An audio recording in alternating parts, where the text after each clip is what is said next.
All right, Shalom Israel. Shalom, shalom. All right, we want to give a shout out to all the brothers and sisters that teach this truth in Houston, Virginia, New York, Guatemala, England, London, Albuquerque, California. We want to say shalom to all the brothers out there and sisters, because it's not possible to do what we do without the support of the whole body, of the whole camp. And that's and sisters, women, and men, and little children, they all make up a camp, because the children are the future teachers, future leaders, future brothers and sisters, elder sisters and elder brothers. So we got to salute them and say shalom to them too, because you know, we can't have a body or a camp without them. So we want to go ahead and say shalom to them, and in preparation for Passover coming up, we can't wait to see the new development and new growth of all the body. But just going into the Passover, we've been kind of leading up, classes leading up to it, but we want to go into just instruction, you know, because there's a certain way to do something, there's a right and a wrong way to do something, and we want to make sure that we do everything as right as possible, especially because the Most High is watching. And we don't want to make any errors, we don't want to make any mistakes. So the best way to do that is to lay your ear down and be humble and submit yourselves to instruction. And that's the best way to make sure you don't make any mistakes. So the topic of the class is, can I receive instruction? All right.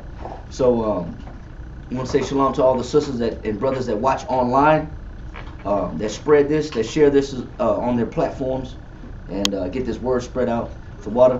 And shalom to all the families that are in San Antonio as well, that may not have been able to make it to class, but they still watch online. All the brothers that still might be grinding on the zone and still getting a chance to listen in. All right, so first of all, let's go ahead and get started. I know we started kind of late. Normally we start at 7:30, but we're just going to try to get it in 2 hours and get in and get out. All right. So first scripture we want to go to is 2 Timothy chapter 3 verse 16. So let's get a reader on that. First, 2 Timothy chapter 3 verse 16.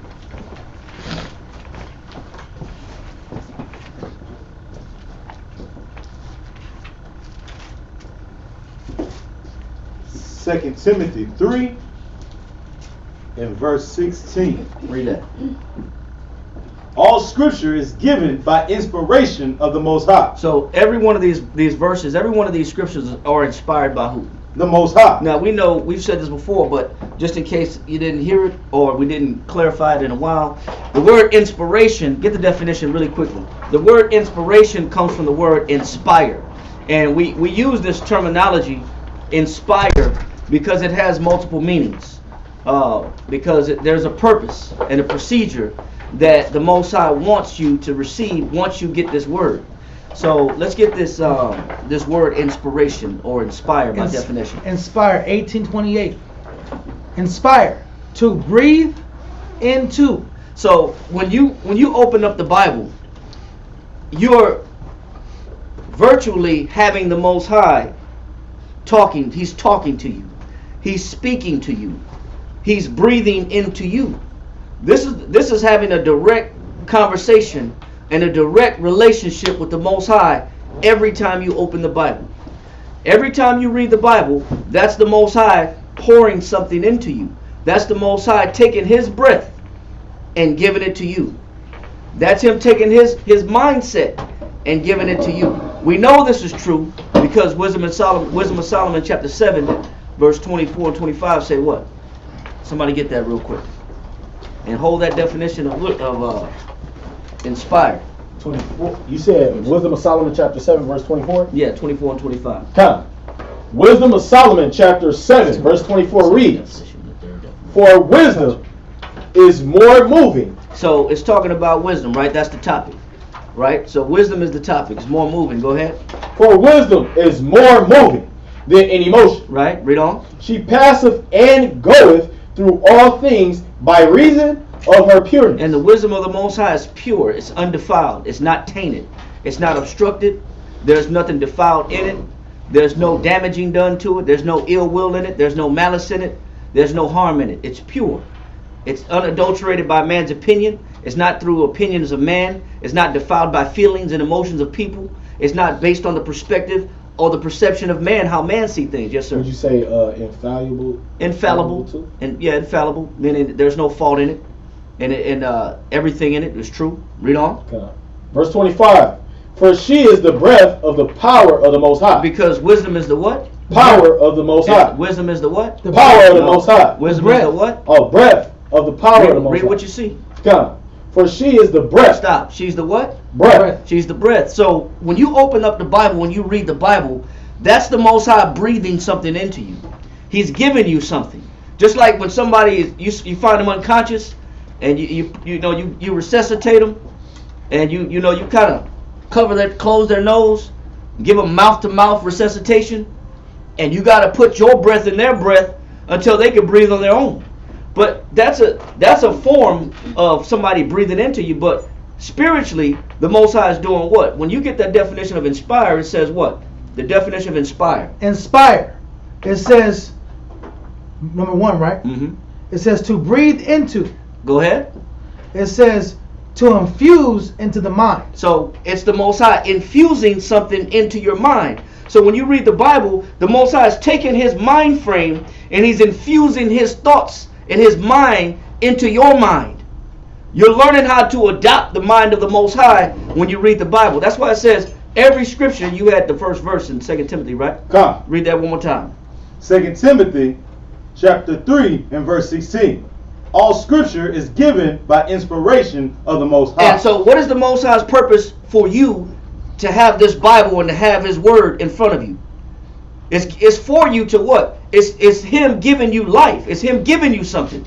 It says to infuse. What else? It says to infuse. It says to infuse by breathing.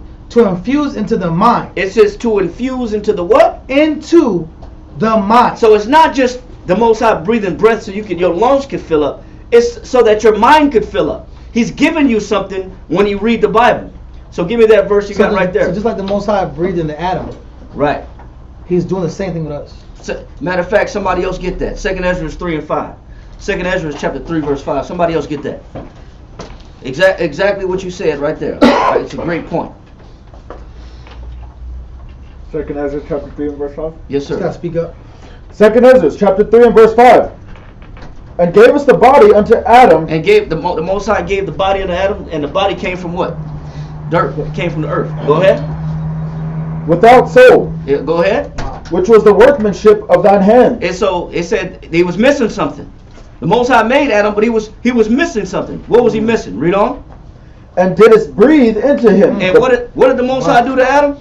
Breathe into him. So the Most High, just like you said, the Most High, that's just the same way that the Most High created Adam, but he was missing something. What did he breathe into Adam that made Adam different from anybody else? The breath of life. He gave him the what? The breath of life. He gave him the breath of life. Before that, he was just what? He was just clay. He was a man without understanding. And we know that Proverbs 21 and 16 says what?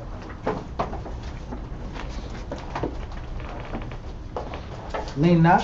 Mm-mm. No, Proverbs chapter 20. We're going to read it, by one. You said 22? 21. 21 and 16. The man that wandereth out of the way of understanding. It says the man that does what? Wandereth out of the way of understanding. So if I lack understanding or I don't have understanding, or if I'm absent of understanding, read on. Shall remain in the congregation of the dead. So what was Adam? He was dead. Dead. He was dead. He was dead just like any other man without the Most High's wisdom. Can you definition of dead real quick?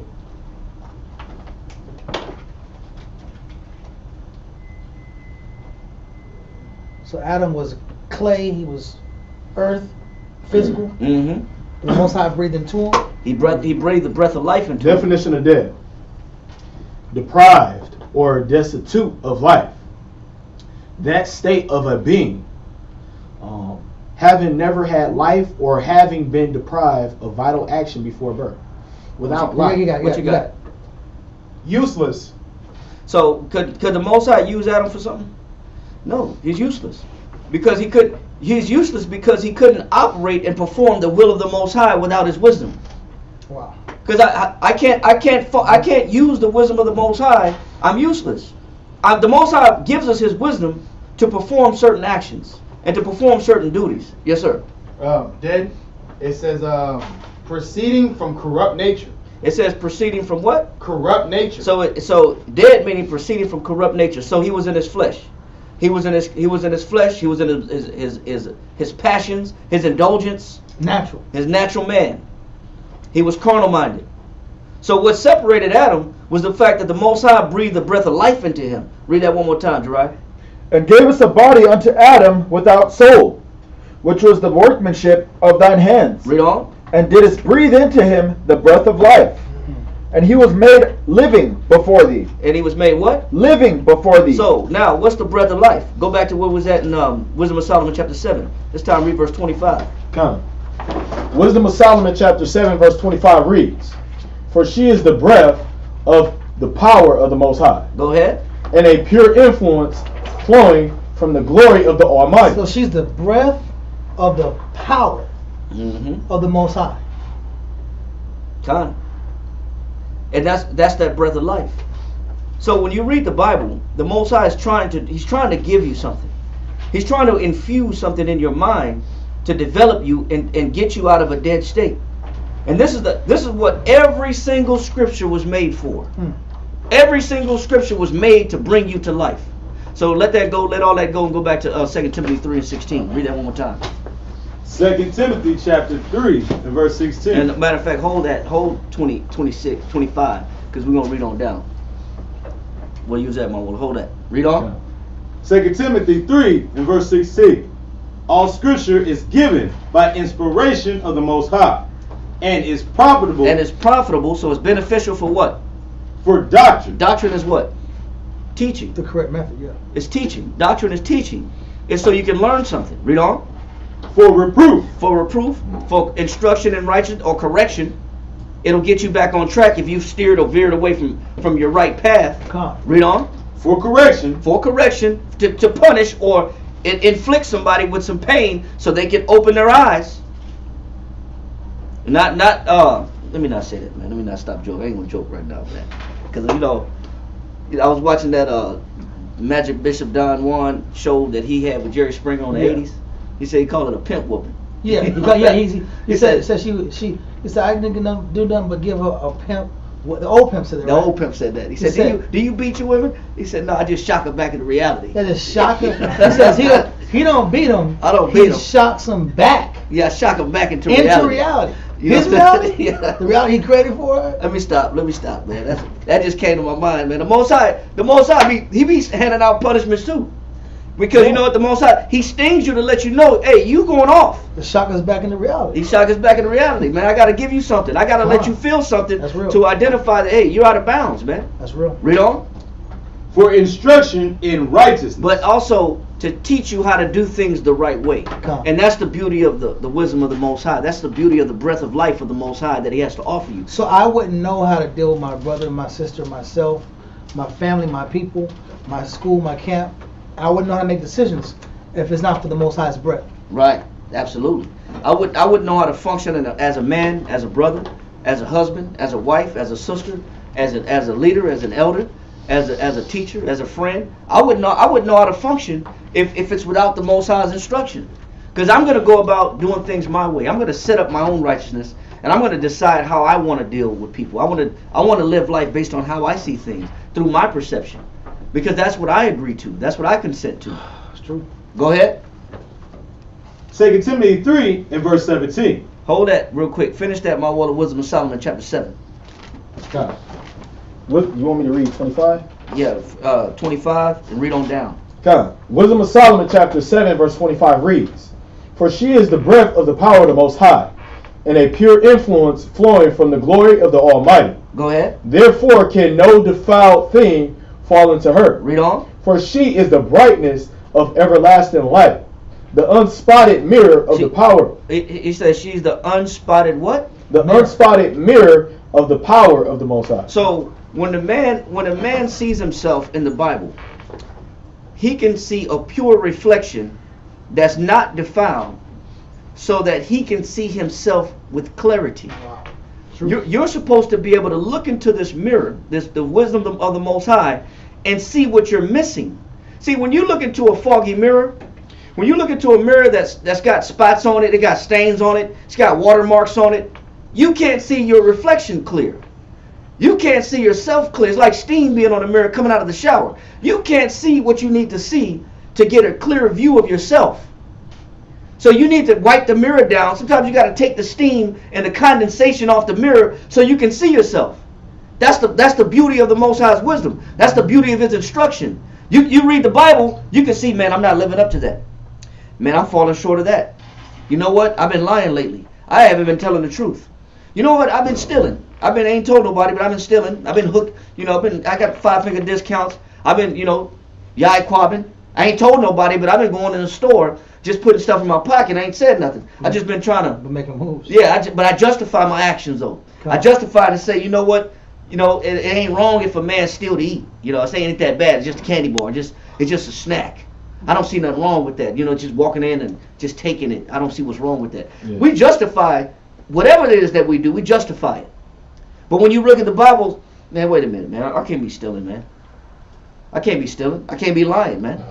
I can't be doing this. I'm seeing a clear view of what the Most High deems as honorable and dishonorable. I'm able to look at the Bible and say, man, you know what? I haven't been living up to what I've been reading. I haven't been dealing with people in honesty. I haven't been sincere about what it is that I've been thinking about. So I need to wipe that mirror down, and I need to see what it is I need to see about me. That's why this is an unspotted mirror. Go to Deuteronomy chapter 32, verse 1 real quick. Yeah, no, we're going to get that. That's good. Deuteronomy chapter 32 and verse 1. Give ear, O ye heaven, and I will speak. No, hold that. Yeah. Read that one more time. Deuteronomy 32 and verse 1. Go ahead. Give ear, O ye heaven. It says give ear. The Most High said, listen to me. I'm speaking to the whole heavens. Read on. And I will speak. Go ahead. And hear, O earth. It said, I want the whole earth to hear me. Read on. The words of my mouth. The words of I'm giving you something. I want you to take what I'm telling you and put it in your mind. Read on. My doctrine shall drop. He said, my teaching. That's what doctrine is. That's what we just read in 2 Timothy 3:16. All scripture is given for inspiration by the Most High. For what? For doctrine. For what? For doctrine. So the Most High wants you to hear His doctrine. He wants you to get this teaching. He's telling you how good is the teaching of the Most High. Read that in Deuteronomy 32. Deuteronomy 32 and Deuteronomy 32 and verse 2. My doctrine shall drop as the rain. He says, my teaching shall come down like the rain. Rain feeds the earth. It nourishes the earth. Rain nourish you. You don't have rain. You have nothing. You have a desert, dry, lifeless place with no rain. They talking about the drought of California is worse than what's expected. They're saying it's worse than scientists anticipated. Wow. They're running out of water in California. Wow. They say it's more extreme than what scientists have said. You ain't got no rain, bro. You got fire. You got wildfires. But he said, my word shall drop like what? Rain. Go ahead. My speech shall distill Now, as the dew. Stop right there. When you look at, I know we went through this kind of class before about the different levels of atmosphere, right? We went through the 3 heavens and 3 hells, right? But we kind of went through the ionosphere, we went through the mesosphere, we went through the stratosphere, the troposphere, we went through the other what is it? The outer layer, the last the exosphere, one of the last spheres that has gravity. It's supposed to be the so-called edge of space. So we kind of went through going through the different atmospheres.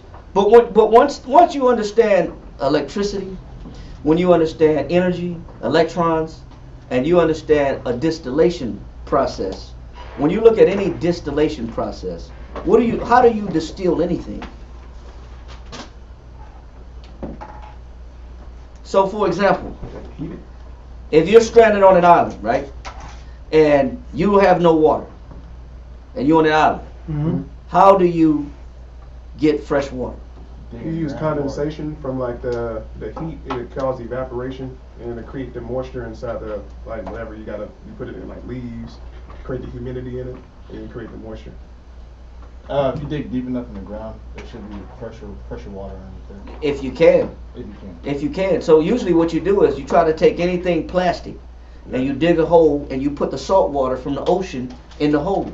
And then you build like a tent with sticks over the hole. Oh, yeah. And then the sun will heat up the salt water and it will distill the salt water, and the fresh water will collect on the plastic, and then it'll drip down the sides of the plastic, and then you catch the condensation. That's a distillation process. That's how you survive on an island. You distill salt water, extract the pure water, the fresh water out of the salt water, and that's how you survive on an island, right? So he said, but that's so with this process, it's done in the atmosphere. When that rain cloud is taking that water through different cycles of electricity and charging this water up, and by the morning time that water has gone through so many different heat levels, cold levels, steam levels, evaporation levels, and by the time the moisture sets on by the time the dew, you wake up in the morning and you see dew on the ground. That's from the purest form of the cloud resting on the earth and the leaves. That dew is pure. That dew has been purified through the different levels of atmosphere and changes and pressure and cycles that it's going through from evaporation and coming back down. So he says, my word is like what? My doctrine shall drop as the rain. Read on. My speech shall distill. It shall distill. It's pure, man. It's crazy, man. He said, my speech shall distill as the what? As the dew. So it has the power to make you pure. It can purify you. Read on. As the small rain upon the tender earth. As like the small rain, like the little bit of dew that's left on the leaves and the grass. Remember what fed the ground in the Garden of Eden before it ever rained? It was the dew that fed the ground, exactly. that fed the Garden of Eden.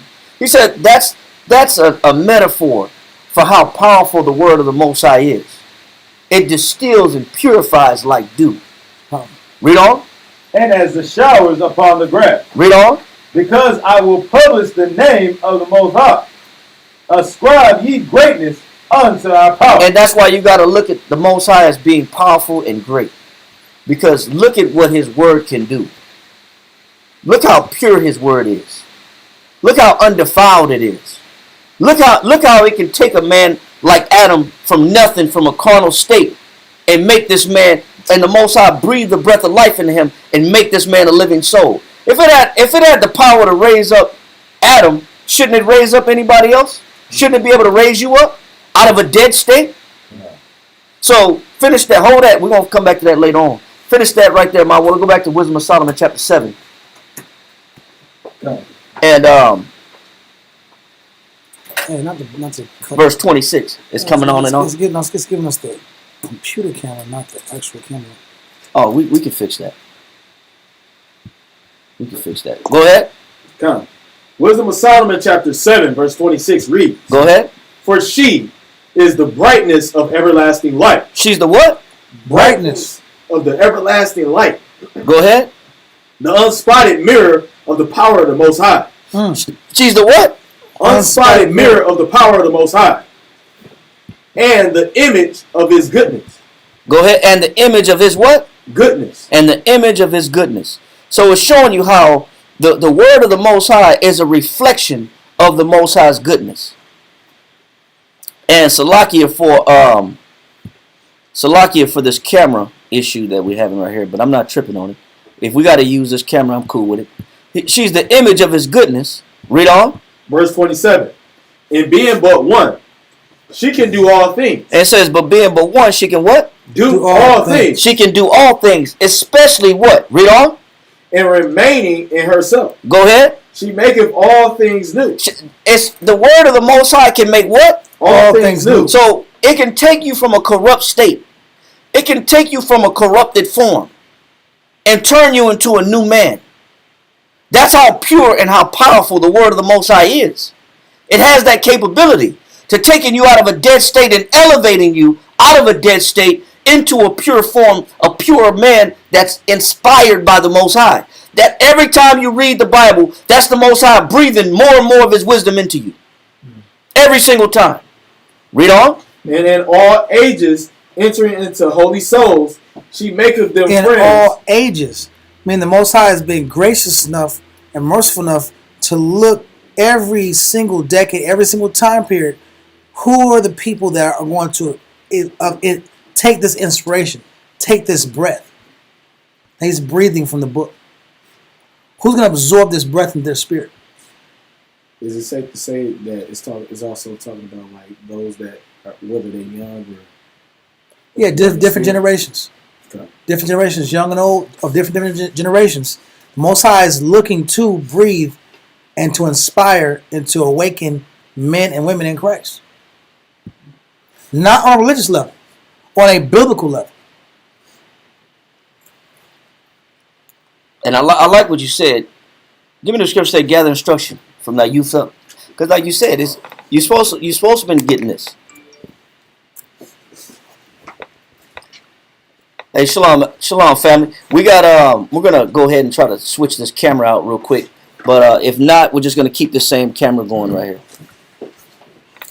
6 and 18. Read that. Ecclesiasticus chapter 6 and verse 18 reads, My son, gather instruction from thy youth up. It says, my son, gather what? Gather instruction from thy youth up. He said, where you at? You at Ecclesiastes what?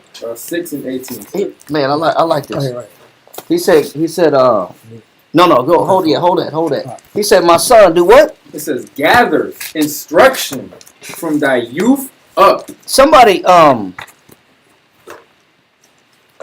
like this right here, man. Hold this for a second.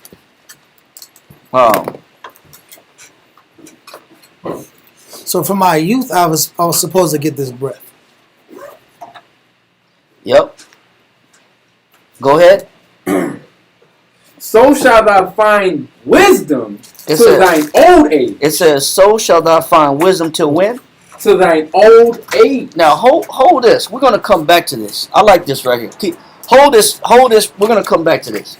Let's go ahead and have a seat right there. We're gonna come to this in a minute. I like this.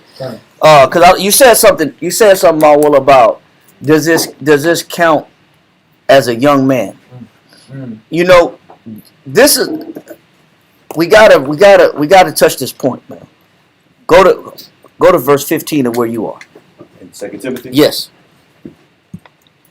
Because, like you said, you asked the question about is this applied to us as young men? Does the Bible have this power from our youth? Well, let's read verse 15. 2 Timothy chapter 3 and verse 15. And that from a child thou hast known the Holy Scripture. How long have you supposed to been getting the Bible? From a child. So you're supposed to been getting this ability to bring you to life and to change you into a new man, to make everything new. It says wisdom of the Most High can make all things new. You're supposed to have been getting this since you were what? From a child. The problem is a lot of us had a late start, man. Or a lot of us have been getting this since we were children, but it wasn't making sense. We took it for granted. Or we undermined the power of it because it was available and we didn't value it in front of us. So we had to live a little while and realize, man, this is what the Most High been trying to give me the whole time. God. He's been trying to give me this wisdom and this ability to refresh myself since I was young. But I wasn't listening. I had to do things my way. And that's some of the issues that the Most High has with us. Matter of fact, who was in Deuteronomy 32? Go back to Deuteronomy 32 real quick. What verse up? Start at verse 2. Deuteronomy 32 and verse 2. My doctrine shall drop as the rain. Read on. My speech shall distill as the dew. Read on. As the small rain upon the tender earth, and as the showers upon the grass. Go ahead. Because I will publish the name of the Most High. Ascribe ye greatness unto our power. But even if I got these scriptures when I was young, I never understood the power of what the Most High was giving me. I never understood how great this was and how powerful this was, and what the Most High was giving me since it was giving me this instruction since I was a child. I didn't understand the magnitude of what the Most High had available to me. I didn't even realize how strong this was. I took this for granted. Read on. Come on, Deuteronomy 32 and verse 4 now. He is the rock. His work is perfect. And because I never put my faith in him as a rock. I've always depended upon my wisdom, my way of doing things, how I see things. Because my way was more perfect than the Most High's ways. I thought that my way would be more beneficial to my life than what the Most High was trying to give me in the form of wisdom. This is somebody who sees life through their perspective and their opinion, on thinking that their life is going to benefit them, going by their direction, leading life by their own drum, by the beat of their own drum, making their own decisions. But he said he is a rock. His ways are what? Perfect. Read on. For all his ways are judgments, a power of truth. The power of truth. Go ahead. And without iniquity, just and right is he. So the Most High is telling you, my ways are perfect. My ways are full of judgment. You can't make a mistake. You can make sound decisions. He said my ways are without iniquity. There's no maliciousness involved in my intention. He says my ways are just, they're equitable, and they're right. They're full of righteousness. They're the right way to do something. So what's the problem? What happened? If we had all this available to us and we took it for granted, what happened? Read on. They have corrupted themselves. What happened? They have corrupted themselves. We didn't see the Most High as being beneficial to us and having the Bible. The Bible, I've seen the Bible all my life. I've seen people reading the Bible all my life. Come. But it don't really mean nothing to me. I've seen my parents read the Bible. I've seen my uncles and aunties read the Bible. I've been around the Bible all my life. Somebody's been delivering scriptures to me somehow, some way, some form since I was a child. But what's the problem? They have corrupted themselves. Somewhere down the line, we went wrong. If we really understood what the Most High was giving us when he was giving us his word, there's no way we would have made the life's mistakes that we made. There's no way. There's no way we would end up in certain situations if this was available to us since we were young. He says, but they have done what? They have corrupted themselves. They have corrupted themselves. Read on. Their spot is not the spot of his children. He says their spot is not the spot of what? Of his children. Read on. They are a perverse and crooked nation. Damn, man. What's wrong with them then? Read. What's wrong with them? Do ye thus requite the Most High, O foolish people and unwise? Go ahead. Is not he thy father? It says, is not the Most High thy what? Father. Man, we act like the Most High is not our father. That's why the Most High even had to come back and ask the question, am I not your father? Do I not know what's right for you? Have I not created you? Why haven't you allowed me to give you my wisdom? Why haven't you seen the beauty of what I've been trying to offer you? Because if you would have been taking what the Most High was ascribing from the beginning, verse 15 into 2 Timothy says what? 2 Timothy 3 and 15. And that from a child thou hast known the scriptures, which are able to make thee wise. By the time I'm at the age that I am now, I should be what? Wise. I should be a lot wiser than I am. I should be a lot further on in life than I am. I shouldn't be having to start over. Ain't nothing wrong with starting over. But I shouldn't be having to start over so late in life. I could have recovered myself from a lot of bad decisions and a lot of pain. And I could have saved myself a lot of trouble. And I could have saved myself a lot of hurt. But I wasn't doing what? I wasn't reading. I was corrupting myself. I wasn't seeing the benefit of what it means to adopt the Most High's wisdom. I wasn't letting the Most High breathe His wisdom into me. I was blocking Him. Read on. God, It says, as from a child, as from a child, thou hast known the Holy Scriptures. and if I would have been using the scriptures like I should have, read on. Which are able to make thee wise unto salvation through faith. Through what? Through faith. Man, you know what? It would have been strengthening my belief in the Most High through faith. I would have been built, my understanding would be built on faith and not on panic. Come. My understanding would be built on faith and not on Control. being hasty, being controlling, or being nervous, or being reckless. My understanding is not built on faith. It's built on emergency. Yeah. A lot of us just, man, I have needs and I need to satisfy these needs. I got things I got to do. I'm in a bad situation. I got to get out of this So situation. the whole life is based on adapting to an emergency.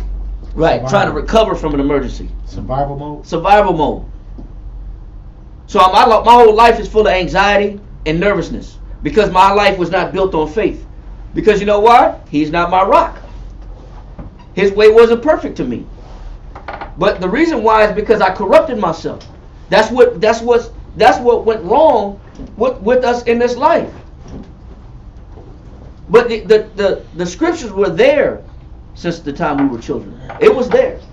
Yes, sir. Just on your point, Jeremiah 29:11. Read that. Jeremiah 29:11. For I know the thoughts that I think towards you, Go ahead. saith the Most High. Go ahead. Thoughts of peace. He said, the Most High said, I have thoughts of what? Peace. Man, he said, I got nothing but peace that I want from you. That's why the Most High gave us His wisdom. It was to settle our life. He said, thoughts of what? Peace. Peace. What else? And not of evil. And I don't have bad intentions for you. The wisdom of the Most High was to create peace in your life, tranquility, peace of mind. You weren't supposed to be stressed out all the time. You weren't supposed to be as worried as you are. You weren't supposed to be spiritually unsettled or melancholy because you're angry and unsettled and you know what? Nothing good's happening. Or broken-hearted, broken-spirited. You're supposed to be at ease. Read on. To give you an expected end. Because in the end, I had something set up for you in the end. If you would have followed my ways. The latter end of your circumstance would have been better than what it is now. If you would have followed the steps that I had laid out for you. Go ahead. Same verse. Is that it? Yeah, that's the end of the verse. All right, go back to where we at in 2 Timothy. Second Timothy. Finish Wisdom of Solomon. I don't think we finished that. Go back to Wisdom of Solomon, chapter 7, verse 26. That's me. Yeah, go. Wisdom of Solomon, chapter 7, verse 26. Read down to 28. Okay, through 28. Come. Reads, for she is the brightness of the everlasting light, the unspotted mirror. And that's what you should have been looking into the whole time. When you read the Bible, you're looking into this unspotted mirror. You're looking into a pure reflection of what to do that's right. You can see the spots within yourself. He said, these are corrupt. They've corrupted themselves. He said, these spots are not the spot of my children. Why aren't we reflecting the Most High when we look into this mirror?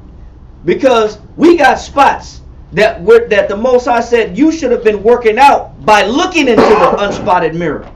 By looking into the unspotted mirror, you would have been able to identify your spots to see how you are not operating in the right capacity using wisdom. You're supposed to have been checking yourself.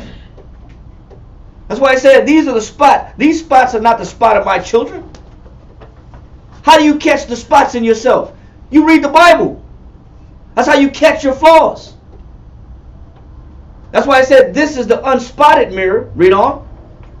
Come. The unspotted mirror of the power of the Most High. Read on. And the image of His goodness. And the image of His goodness. Read on. In being but one, she can do all things. And remaining in herself, she maketh all things new. Read on. And in all ages entering into holy souls. Read on. She maketh them friends of the Most High. It says the wisdom of the Most High brings you closer to the Most High. It brings you from a a corrupted soul to a friend of the Most High. You're able to make a huge transition from a carnal-minded person to be classified as a friend of the Most High. Read on. Come. She maketh them friends of the Most High. Read on. And prophets. And she make you a prophet. So the Most High said, if you get my wisdom, I'll reveal my secrets to you of what I'm going to do. Read on. Come. For the Most High loveth none but him that dwelleth with wisdom. The Most High says, I love nothing more than a man that dwelleth with what? Wisdom. The wisdom. And I've been breathing it into you the whole time. It's been available to you since you was a child. It's been accessible to you the whole time. I've been trying to inspire you with it. What was that definition of inspire one more time? Inspire. 1828.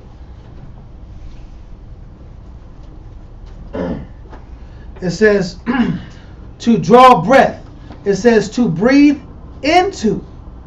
To infuse into the mind. It says the Most High said, man, I'm telling you, I love nothing more than a man that dwells with wisdom. And I've been trying to breathe this wisdom into you since you was born. I've been trying to give you this wisdom to make you my friend and my prophet. But we don't want to do it. Something's wrong. If we have this type of opportunity in front of us, why are we not taking this opportunity and receiving it with face value and diving into this wisdom? If we see how important this wisdom is to the Most High and how it nurtures our relationship with the Father, why aren't we diving into this wisdom? Why aren't we reading and being inspired or being infused? Why isn't the word of the Most High being infused into our minds? Something's wrong. You know what's wrong? Jeremiah 35:13. Read that real quick.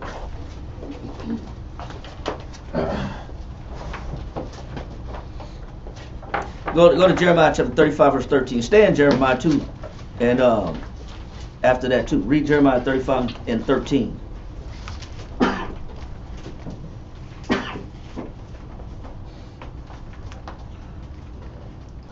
Read that. Jeremiah chapter 35 and verse 13. Thus saith the Lord of hosts. Thus saith the Lord of hosts. Read. The power of Israel. The Most High said, I'm your power. Read on. He said, am I not your father? Read on. Go and tell the men of Judah. Go ahead. And the inhabitants of Jerusalem. Go ahead. You will not receive. No. Said, will ye not receive instruction? You got to read it like you see it. And you gotta acknowledge the punctuation marks. He says what? Will ye not receive instruction? He says, will you not do what? Receive instruction? The Most High said, damn, I got something for you that I'm trying to infuse into your mind to make you wise and to bring you closer to me as a friend and make you a prophet. He says, go tell this to the children of Israel. Will ye not receive what? Instruction? Damn, you know, what is up with the children of Israel? You know, you start to see it when you put yourself in the midst of Israel. When you put yourself in the midst of Israel and you start working with Israel on a daily basis, you start to ask yourself the same question, but on a smaller level. Because the instructions aren't even as dire or as extreme as you may be asking a man to do something or execute something. You could ask a man to make a small change. Even a small change on a biblical level or advice level or counsel level. Yeah. Hey brother, I wouldn't do that if I was you. All of a sudden, it's that small statement. There has to be a reaction to that small statement, and the natural form is I gotta find whatever I have to do to defend myself, to justify myself, or to show you that I'm gonna show you right now, whatever you say, I'm not gonna hear that. I'm gonna maintain and do it the way I've been doing it because it's comfortable to me. You could ask a man something as small as, Come. how come you didn't call me this morning? Even on a basic level, how come you didn't call me this morning? You know what the brother say? I do call in the morning. What is that going on? I said this THIS. It's like, damn, brother. This morning. I just asked you, how come you didn't call me in the morning this morning? I do call in the morning. What the? So deranged statement. What is the problem? Where's the disconnection? Why has there got to be a block with every time you try to instruct somebody? So there's an instant block. There's an instant guard. My guard is up. I do call it. There's a blockade out. Yeah. There's like a military barricade, defense bro. out. They got grenades. They got landmines. They got barbed wire. There's all kind of soldiers out there. It's got twisted metal. Come. They got a tar pit with burning tar. Exactly. And you like, damn, brother, I just asked you a simple question. How come you didn't call it? I do call in the morning, right? This morning. Well, that's just the first time. Brother, you ain't been calling. Automatically, my job as the receiver in my flesh is to minimize what I did wrong. Right. Then you know the favorite. Here's the favorite one. I haven't done that in a while. That was a long time ago. Brother, that was just last week. That was 7 days ago. Yeah, that was 7 days. I haven't done that in a while, so you can't use that. You can't say that, brother. I have been listening. That was a long time ago. A week. That was just last week. Not like a year ago. Yeah, brother, but you know that's the favorite. That was a long time ago. Like, damn, brother, what is your calculation of time? That's a good question. What time frame do you exist on? That's a real time. You know, because this is the natural state, and you see this when you deal with Israel, when you work with in a camp setting as a camp body, you start to see the variation in the degrees of someone not willing to and honestly, sincerely trying to receive instruction in good faith. In good faith, they don't want to. They make justifications. They make instant excuses. They have automatic blocks in coming up. They got automatic walls. So what are you trying to say, brother? They got deflections. They got smoke bombs. Brothers got all kind of things. The minute you just ask a simple question, they pull out sob cards too. Yeah. And they know they can't escape out. They gotta pull a sob card out. You know I'm going through something. We all going through something. Like what are you going through that everybody else really ain't going? Okay, brother. You know, I had a flat tire the other day. You know. Yeah, right. I'm going through. Thinking. You know, I haven't been getting no sleep, brother. We really all don't get no sleep. But you know what? People have instant reasons why they can't receive instruction. Instant justifications. Is that safe to say that military blockade is blocking the breath? It does. That's why the Most High have to ask that question. Go there, read that one more time. Jeremiah 35 and 13. Jeremiah chapter 35 and verse 13.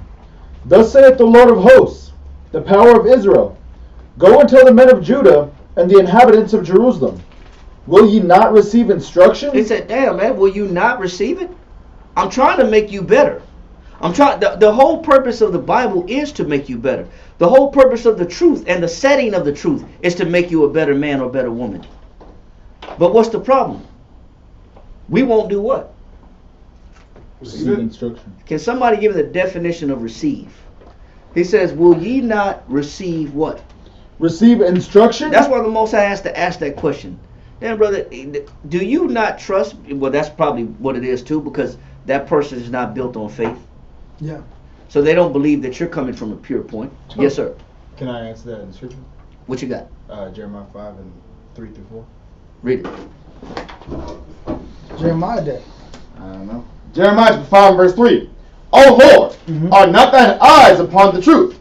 Go ahead. Thou hast stricken them, but they have not grieved. It said thou hast stricken them, but they have not what? Grieved.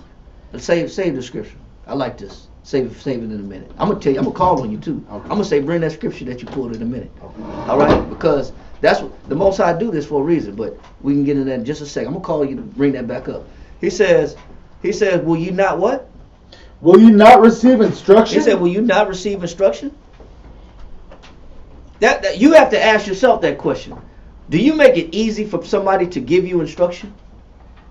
Do you honestly make it easy to receive instruction? Do you let somebody give you inspiration? Do you let somebody breathe their wisdom into you? Or do you have your own justifications and ideas about wisdom? Yes, sir. You want the definition of receive? Yes, definition of receive. Definition of receive in the 1828 Webster Dictionary, part 7. To allow. Get it from the top. Okay. From the top. To take as a thing offered or sent. It says to take as a thing offered or sent. So I'm offering instruction to you. Can you take it as somebody offering instruction? That's what the Most High asks. Will you not receive instruction? Can you not? Will you take what I'm offering you and receive it? That's a hard question to answer, because when you deal with men and women, the answer 99% of the time is no. People don't take what you offer, even when it's a small offer. Hey, brother, I would change up the way you do things, and I would make adjustments in your schedule. I'd wake up at this time if I was you, just to get yourself together in the morning, so you can give yourself more time to, get yourself together, so you don't have to be running late. I'll figure it out, brother. I got it. You can't give the simplest offer to a man when it comes to instruction.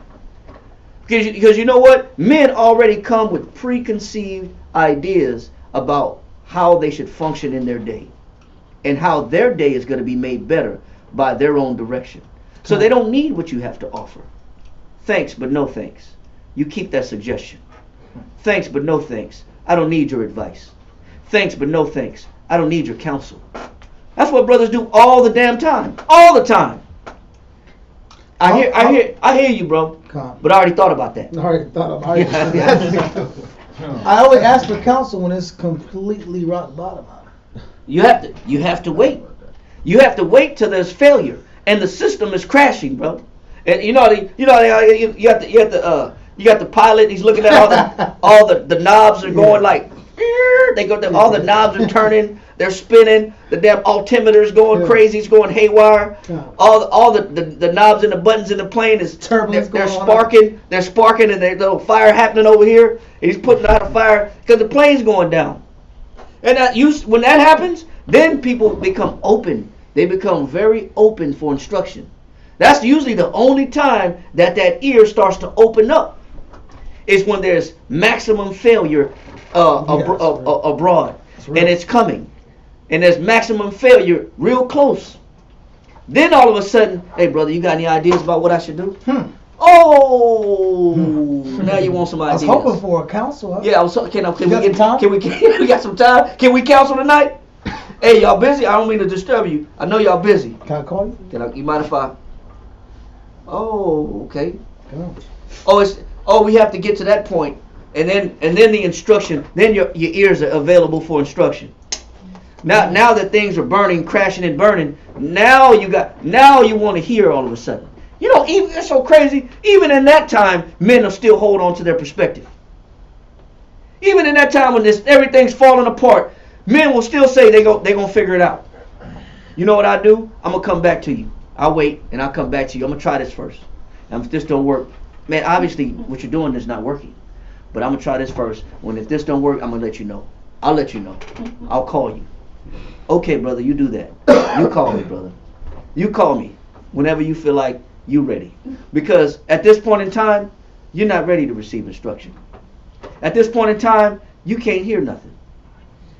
At this point in time, nobody can infuse or offer anything to you. That definition of receive, again, you had one definition? Yes, sir. What you got? It says to regard favorably. To regard what? Favorably. And you know what? That means that when you give me advice, do I take the advice that you give me and do I look at it as you're in my corner? That's the only way to receive something from somebody. If I got the idea or the notion that your advice doesn't work for you, if I look at you and say, man, if I judge you and measure you and say nothing you really do works for you. So if I've already made that determination in my mind that my situation is better than your situation, then I've already made that decision that you don't have anything to offer me. Because I'm looking at you.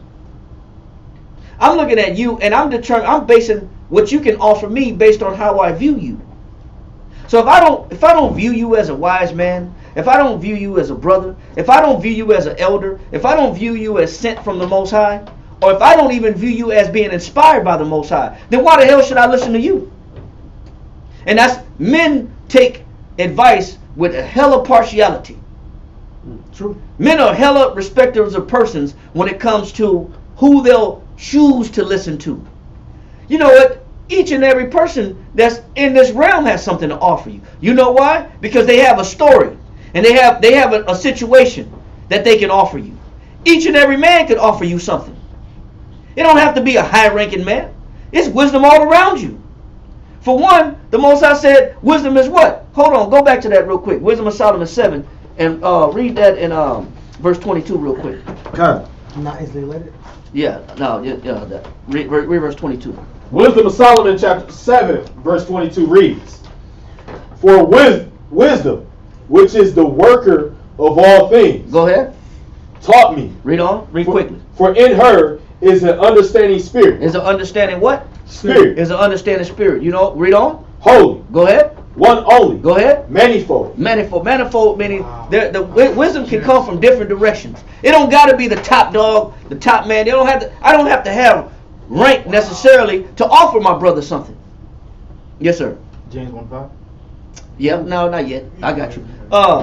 But I don't have to just listen to certain. But we're hella partial, bro. We're hella partial when we come to who we decide that we want to listen to when it comes to wisdom. We pick and choose the people that we'll let open up our ears. We pick and choose the people that we will decide. I gotta examine you first, and I gotta say, man, is your advice favorable to me? Let me look at you. Let me examine you real quick. Let me pick you apart real fast. You arguing with your woman all the time. You're always late to the school. Your car's always broke. You're always broke. You never got no money in your pocket. You're always asking me for some change. Man, you ain't got nothing to offer me, man. Even when you open your mouth to give me something, man, I ain't hearing you. I ain't hearing you because I've already told me you don't have nothing to offer me. Don't you know wisdom is manifold? The youngest man has something to offer. Everybody has a testimony of where they've done things right or wrong. And if they're coming from the pure point, a pure perspective, and they wish to do you well, then you should at least be able to consider the smallest thing. If I care about doing things the right way. Yes, sir. I'm trying to figure out how to access like a manifold. That's also part of like a vehicle or plane, right? Like that's like several different uses. No, well, a manifold, I don't want to put it in a car aspect. Okay. Because a manifold is a port that breathes air into an engine. A manifold is a port that brings in air. It's still the same thing, man. You bringing in air. If you have a blocked up manifold in your car, if your manifold is blocked, then your engine won't breathe. Right. Without no breath, your engine fails. Same thing with a man. But a manifold has multiple ports of air coming in through different ports. And match the definition. Manifold, of diverse kinds, many in number, right, exhibited or appearing in diverse times in various ways. Right. So it don't have to be just I need a private counsel with this brother because I don't respect anybody else. So I need a private counsel with this brother because this brother understands me. No, that's not true. You can get wisdom from each and every man around you. Shit, I learn from every man. When we out at the zone, I'm watching every brother. If I see a brother do something that I ain't never done, I'm gonna say, man, you know what? I like that. I'm gonna add that to my repertoire. That man just showed me something. Shit, we was at the gas pump. I mean, I just say, you know what? Put the money into the death first. He said, come in here, let's go inside the damn QT. Shit, I follow right behind the QT. Because you know what? I don't use that death machine. I do it the sloppy way. I pour death engine cleaner into the damn 18-wheeler with the sloppy way. It's spilling all on my pants and dropping all on my shoes. And you know it's acid, it's corrosive. It tells you it's corrosive. This shit's splashing all in my face. It's splashing all on my skin. I do it the sloppy way. He showed me a better way. I said, you know what? He said, go ahead and put the money in first. Then you pump your death. And then you push the button and you call the attendant. And then you tell the attendant, reset the machine. And then you come back and put the diesel in. I said, man, let me try it. Boop, hit the deal. No mess, no spills, no splatter, no corrosive stuff burning my skin. Cause I'm sloppy when I pour the damn. I use the damn nozzle and I'm trying to turn it up and it's spilling. Then it's not closed all the way. I'm making a damn mess. But he showed me a better way. I didn't rebuttal. Oh, brother, you ain't got to tell me, brother. I already know what I'm doing. I do this all the time. Thanks, but no thanks. Brother Ami out there showed me that, and I was quick in 5 minutes. The damn thing, the machine pumped the depth, filled it up, put it back, reset the machine, filled it up with diesel. We was out of there quick. No time flat. You know why? Because he instructed me, and I'm open to receive instruction. I don't care where it comes from. But you can't tell everybody doesn't have that mentality. People got to size you up to decide whether you're qualified to give me instruction. Man, wisdom is manifold. You can get instruction from any man around you. If it's pure, especially if it's not defiled, this man don't mean you no harm. But I got to decide whether you sizing me up. Is this man jealous of me? You trying to take my spot. I can't listen to you. You trying to set me up for failure. You want to see me fall, brother. I appreciate what you're offering me, but I already figured it out. You know what you're going to run across? You're going to run across a lot of men that already have it figured out in their mind. They think they have it figured out. Because they only trust wisdom from who they perceive wisdom is going to come from. He said, man, wisdom is manifold. A lot of people got something to offer you. A lot of brothers, especially those in the truth, got an experience to offer you. They have some good advice to offer you. But it's almost like, man, we trust with one eye open. I gotta watch you, man. I gotta watch you, man. I trust what you say with a grain. I take what you say with a grain of salt. I only let a little out. I let a little bit of what you say. I'll think about it. He said, but this is us. That's why he said, will you not receive instruction? Definition of receive. Receive, to take, as a thing offer or sent. Go ahead. To accept. To what? To accept. That may sound like an easy word, bro. That word sounds very easy. It sounds simple. But that word is not simple. People do not accept what you tell them, even when you have their best interest at heart. They have to measure what you say with the 1,000 times magnification magnifying glass. Spectrometer. Yeah, they gotta see the molecules moving in the ingredients in order to say whether what you're telling them is good for them or not. I gotta examine every little point in order to accept it. I don't know. I don't really believe in what you're saying. I don't really get what you're saying. I don't really believe it. That's been the Israel's problem from the beginning. That's been Israel's problem from. This is why let me not get ahead of myself, man. This is why the Most High has concluded from Isaiah to Matthew, even to Paul. They all have said the same thing concerning the children of Israel. They've all said the same thing concerning the children of Israel. It's the fact that we're hard of hearing. It's the fact that we don't receive instruction. There's something wrong with the mindset. There's always a block. There's a block. There's something impeding the Most High infusing His wisdom into us. Read on. To accept, to take as due or as a reward. To take as due or reward. Read down to the definition that you had down at the bottom. 7. To allow. To allow. Read on. To hold. Go ahead. To retain. To retain. As a custom long received. As a custom long received. Yes, sir. To embrace. To embrace. To embrace. Good. Listen. All these definitions are allowing somebody to input something into you.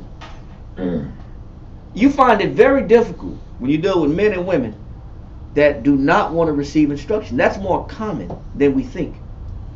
And it's problematic to the Most High because the Most High has nothing but the best interest for you. He has nothing but good and peace that He has waiting for you He's only waiting to see if you allow or to receive what the Most High is trying to offer you. Go to the scripture that you got. What you got, Karai? Can I put one more definition to receive? One more definition. Go ahead. It says, come into possession of obtaining a specified treatment. Man, That's crazy. I'm trying to treat you a certain way, but I can't treat you this way because you won't let me treat you this way. You won't let me treat you with the good that I have intended for you because you simply can't receive what it is that I'm trying to tell you. So you can't inherit the good. You'll never see the good on the other side of what I have to offer you because you won't receive it. It's the problem with men. Read that one more time. Thus saith the Lord of hosts, the power of Israel, go and tell them, the men of Judah, and the inhabitants of Jerusalem, will ye not receive instruction? He said, will you not receive instruction? Let this go and go to Proverbs chapter 8 verse 32. Somebody else give me Proverbs 12 and 1.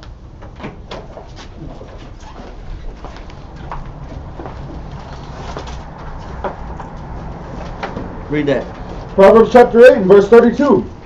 Now therefore hearken unto me. He says, therefore what? Hearken unto me. The Most High said, therefore hearken unto me. Go ahead. O ye children. Go ahead. He said, y'all like children. Y'all my children, man. I'm your father.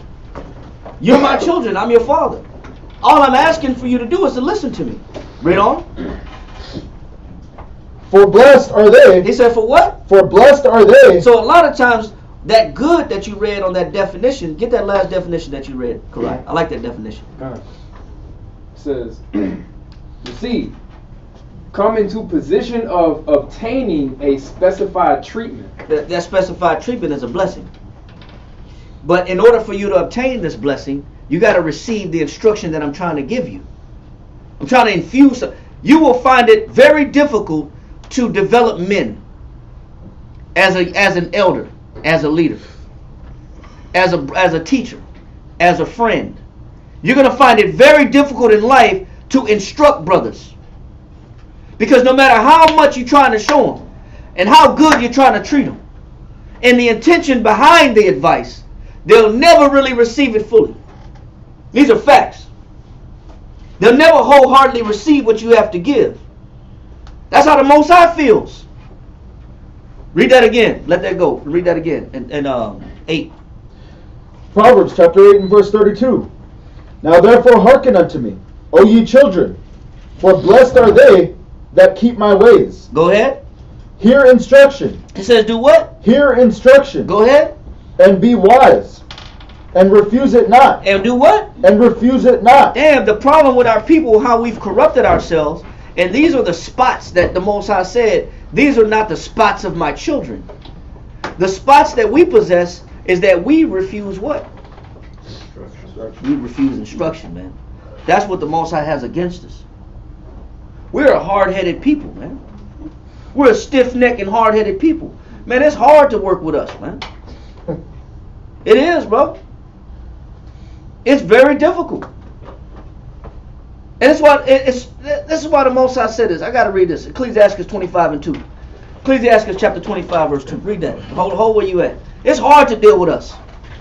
Ecclesiastes 25 and verse 2. 3 sorts of men my soul hates. That's why the Most High said what? 3 sorts of men my soul hates. That's why the Most High said, man, I can't stand these 3 significant types of men. These 3 styles of thought process. Yes. Archetypes of man. God. What are they? And I am greatly offended at their life. He's offended. Most High is the one offended. Brothers be thinking that they're offended. Oh, I'm upset. How dare brothers? How dare the camp? Yeah. Most High is offended at their life. Read on. A poor man that is proud. What? Especially, bro, when you got somebody that's in a bad situation and you're trying to help them out. You have nothing but good coming behind your advice. And they're in a deplorable, despicable position in life. They're at a bottom level. They're not living life with the blessings that the Most High said, I got nothing but peace and good and blessings inherited for you. He said, but this is what's so hard about the children of Israel, is that even when we're on the bottom, we still don't want to do what? We don't want to listen, man. Even when our people they do hit rock bottom, bam, they flat on their face, and then lost every damn thing they have, or they got to start over. And you would think that that's when a person would be the most open for instruction. When your situation is really not good, you would think a man is wide open for instruction. Tell on, brother. Tell me more, brother. Help me out. Speak, brother. I need all the advice I can get, brother. Matter of fact, write it down for me. Let me record it. Let's talk, bro. I need to sit down with you, bro, and let's chop it up. But even when men on the bottom, that's why the Most High said, man, this is what he hates, man. He's offended at it. It's when somebody needs the advice, when somebody needs instruction, and they still won't take it. And they mad at you for telling them. Now read that verse you got, Lasha. I was waiting for it. Jeremiah 5, verse 3 through 4. O Lord, are not thine eyes upon the truth? Go ahead. Thou hast stricken them. He said, thou hast what? Thou hast stricken them. You know why the Most High... First of all, why are you poor? Because the Most High struck you. You know what I'm saying? Because the Most High made you that way. Why did the Most High strike? Why is the Most High stricken you? Hold that. Go to Zephaniah chapter 3. Read verse 5. Read verse 7. Zephaniah chapter 3 and verse 7. I said, surely thou wilt fear me. He said, the Most High says, surely thou will what? Fear me. Read on. Thou wilt receive instruction. He said, surely you're going to fear me. Surely you're going to receive instruction. The Most High said, I guarantee you're going to receive instruction. I guarantee you're going to receive what I have to offer you. Read on. So their dwelling should not be cut off. He said, so I don't cut you off. I won't cut your dwelling off. What do you call somebody that's been cut out of their dwelling? Eviction. He's been evicted. Bro. Oh my God. It's a real thing. You know, you have entered the couch surfing zone. Yeah. That's the Twilight Zone. You've entered into the no home, no country. This is a place where the white man come out, yeah. Where things are not normal. Where men could not hear. This was a time when the city lost all audible functionality. So welcome to another episode of the Twilight Zone. If I could just hear. Yeah. If I could just hear what they're saying. Yeah, there's people doing sign language. They're stuck in a sign language world. Oh my God. I want to sleep. I need a place to lay down at your house. Lay down at your house. Now I don't hear you. Read that. I mean, what you got, Mo? Yeah. I had a precept if that was cool. What is it? Jeremiah chapter 2 and verse 19. Read that. No, read that. It's fine. Come. Jeremiah chapter 2 and verse 19. Thine own wickedness shall correct thee. Read on. And thy backslidings shall reprove thee. Know therefore and see that it is an evil thing and bitter, that thou hast forsaken the Lord thy power, and that my fear is not in thee. Well, that's it. That's good. Now go back to where we was at in the scripture in Zephaniah. Come. Zephaniah chapter 3 and verse 7. I said, surely thou wilt fear me. Now, the Most High says, surely thou will fear me. Read on. Thou wilt receive instruction. Yeah, you're going to get this instruction. Read on. So their dwelling should not be cut off. Because I'm trying not to evict you out of your situation. I'm not trying to take you out of your dwelling. I'm not trying to cut your house off. Because I'll cut your house off. I'll take you out of a comfortable place to sleep. You be living with the wind. Real. Wherever the wind take you.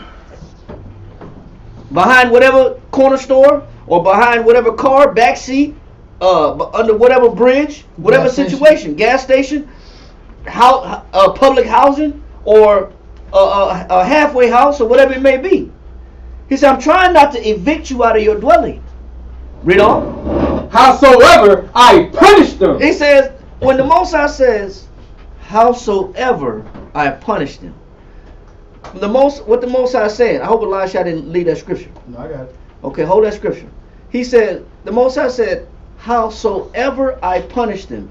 What does that mean when the Most High says, howsoever I punish them? Anybody tell me what that means? It doesn't matter how. It doesn't matter what? How he punishes them. It's justified. Almost. I like what you said though. He said it doesn't matter by the multitude of ways that the Most High stings us. Read on in the verse. But they rose early and corrupted all their doings. They won't get it. The Most High said I could sting you in a variety of ways. I got so many different ways to sting you. I got so many different ways to punish you. I got styles upon styles upon styles to sting you. And you know what our people don't do? They still get up in the morning and do what? Corrupt all their doings. They still get up and do what they want to do. Don't you know the Most High was trying to sting you to get you to change or to listen or to receive instruction? That's why he says, surely they shall what? Surely thou wilt fear me. He said, I've been stinging you in a whole lot of ways so that you can what? Thou will receive instruction. I've been stinging you from all angles so that you can receive instruction and so you can fear me. It's like a whack-a-mole. Yeah. Soon as you whack down one damn little demon head, another demon head pop up. Soon as that's how the Most High said, I've been stinging you the whole time. You haven't seen that it was me making your life uncomfortable so that you could fear me and you could listen. He said that's why it says, howsoever he does what? Read that part again. Punish them. He said howsoever, meaning it doesn't matter how many different ways that the Most High stings a man still won't get it. If that's not pride or stubbornness, I don't know what is. You can never recognize from the multitude of lost finances, from the multitude of lost wives, from the multitude of lost vehicles, from the multitude of lost houses, from the multitude of lost children, whether they be in some type of foster care or some Section 8 or situation or government situation, foster care situation, or child support situation, or non-custodial parent situation, or shared cut, you that lost children to the state. The Most High said, I've been trying to get your attention for a long time. I've been putting you through different exercises so that you can see, wait a minute, man, this is the Most High stinging me, man. CPS keep popping up. CPS won't stop. They're out of nowhere. They just sending me letters. Hey, we need some money, or you got to appear in court. Like, damn, man.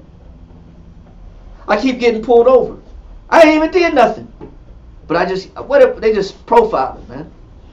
I just keep getting tickets. I just keep getting stung. Nothing keeps going my way. All these adversaries keep popping up against me. Yeah. The Most High said, listen, I've been trying to get your attention. I've been trying to get you to fear me. I've been trying to get you to go receive instruction. He said, but you get up in the morning, but with all that correction, with all that stinging, you get up in the morning, you still corrupt yourself. You still wake and bake. You still wake up and fire you one up. Man, I gotta fire me one. I gotta wake and bake, man. I'm gonna fire me one up in the morning. Damn, no matter what the Most High does, you still gonna do you. That to the Most High angers him, man. It infuriates him. And that's why he said, what, Elisha? That verse you got? Jeremiah 5 and verse 3. O Lord, are not thine eyes upon the truth? Thou hast stricken them, but they have not grieved. It said, but the Most High be stinging, bruh. He said, but they won't what? They have not grieved. The word for grief is sorrow. The word repent means to sorrow for past actions, as to never do them again, as to never repeat them again. What's the purpose of the grieving? It's to get you to sorrow. What's the purpose of the sorrow? It's to get you to repent. To be shameful of. To change. That's the whole purpose of the sorrow. But our people won't receive the stinging or the punishment as correction from the Most High. As instruct the Most High trying to show me something. The Most High be trying to show a man himself all day long. And things never go his way. And he don't know why. Well, our people don't know why. They say I've stricken them, but they won't what? They have not grieved. They'll just say it's bad luck. Yeah, it'd be just. It ain't my day today. Today's just not my day. It's one of them days. Oh, it's just one of them days. It's just one of them days that the girl goes through. Yeah. When you're on the inside. I don't even know how that song go no more. Yeah. It's just one of them days. Not just one of them days, man. Now it's just a what do you call it? A fluke. This is just a crazy situation. It's really out of the blue. It's weird. It's a weird situation. It's a weird day. It's a weird day today. No, it's not a weird day today. No, it's not. It's not weird at all. It's an odd day. The 23rd, 27th. Them ain't my numbers. I'm good with the even days, man. It's an odd year. Expect leap year. It's a leap year. It's not my year. No, we'll constitute it as something strange. We'll never say, man, this is the Most High getting my attention. It's the Most High trying to get my attention. Read on.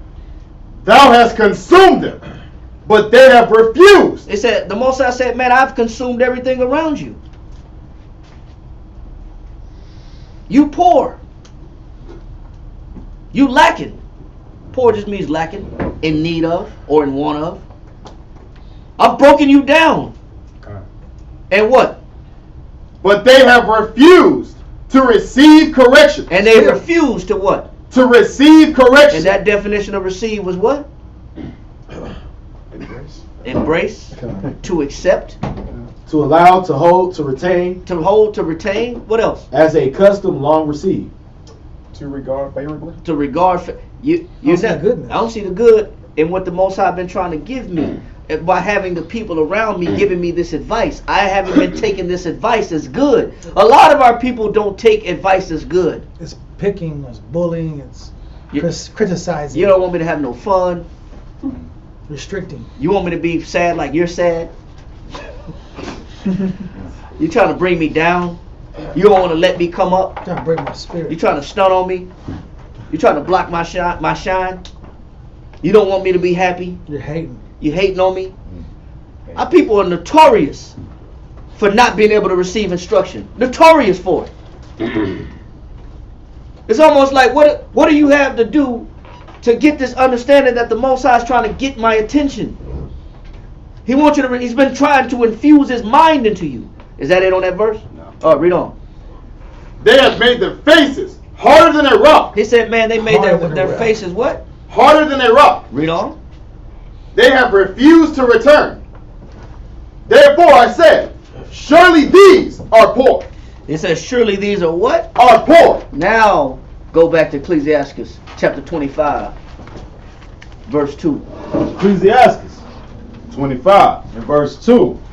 3 sorts of men my soul hateth, and I am greatly offended at their life. Read on. A poor man that is proud. Now, who made them poor? Most High. The Most High didn't make them poor. Who consumed them? The Most The Most High consumed them. Who stricken them? And they wouldn't grieve. The Most High. The Most High. The Most High brought you down to the point where you're in a position of need. Even in a position of need, you got men that won't do what? That won't receive instruction. And that's why the Most High said this kind of spirit, the Most High, he said he hates that kind of spirit. You don't have nothing else in life but to listen. And listening is free. Still reject. It don't cost nothing. Huh. And you still won't do it. Read on. Come, a rich man that is a lie. And what? Why do you lie when you have no need to lie? It's one thing when you you have to hustle yourself.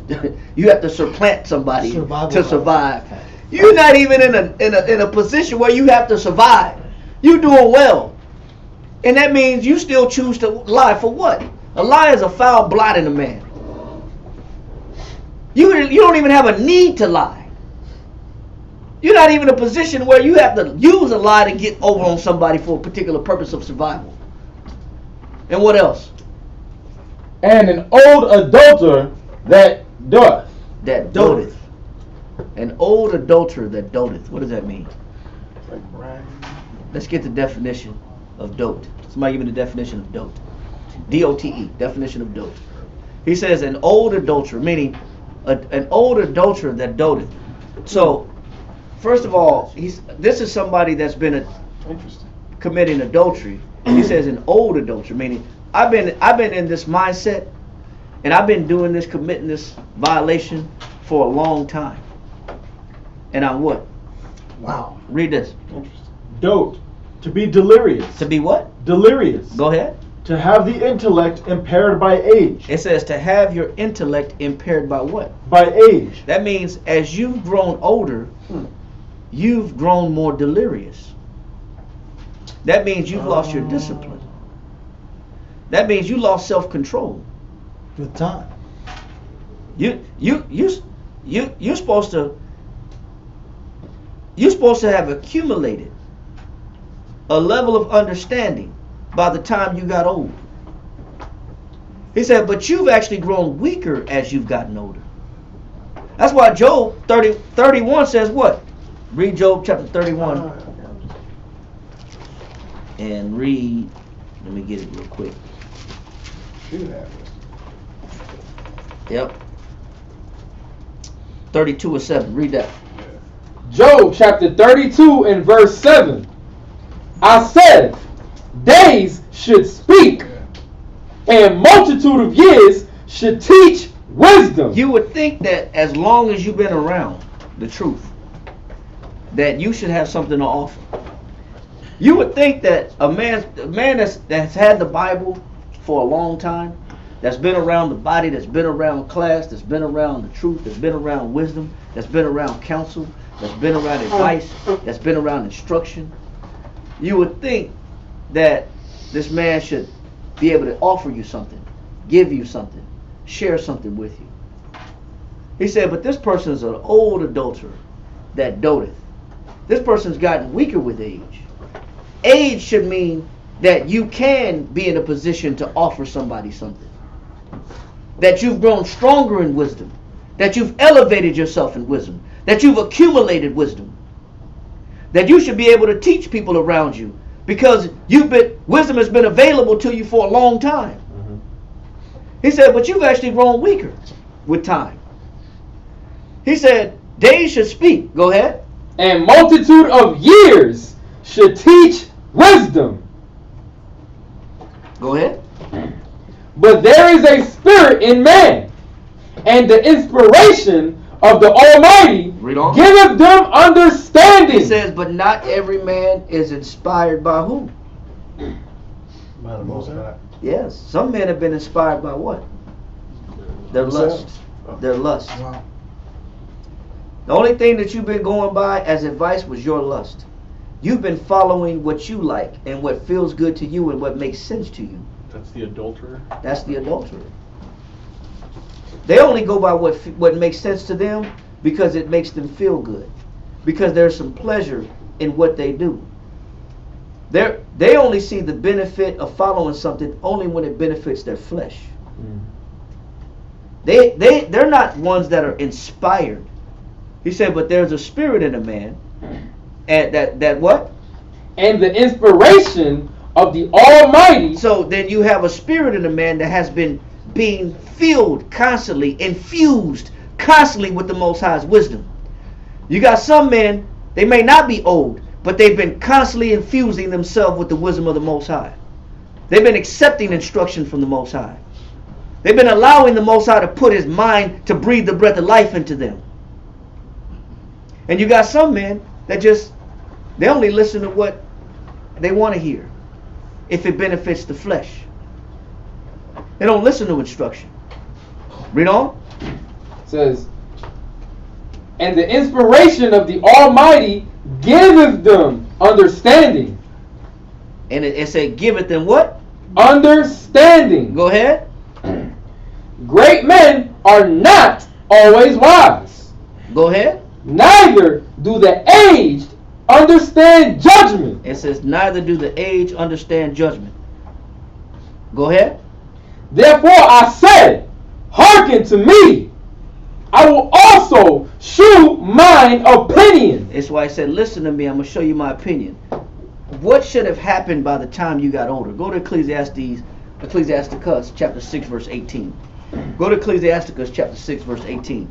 By the time you get old and you age, something should have happened. Somebody else got it. Ecclesiastes. It's the slack here. Ecclesiasticus chapter 6 verse 18. And you hold 25 in the end of that one more time. Okay. Go ahead. My son, gather instruction from thy youth up. He says, since you've been a child, you're supposed to have been doing what?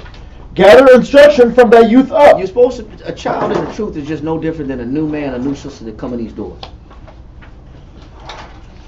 That's all a child is. That's a spiritual child. Not just in age, but in understanding. So the whole time that you're supposed to have been coming in this truth, you should have been resisting instruction. You shouldn't have been putting up a block when it comes to somebody trying to give you advice. He said you're supposed to have been open for advice. You should have been open for instruction. That's why I said gather instruction from when? From thy youth up. So from the first time you hit these doors, you're supposed to be receiving counsel and instruction.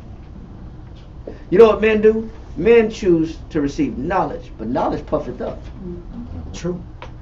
Some men will get knowledge, but they won't receive instruction. There's a difference. Some men will receive knowledge because the knowledge is agreeable to them.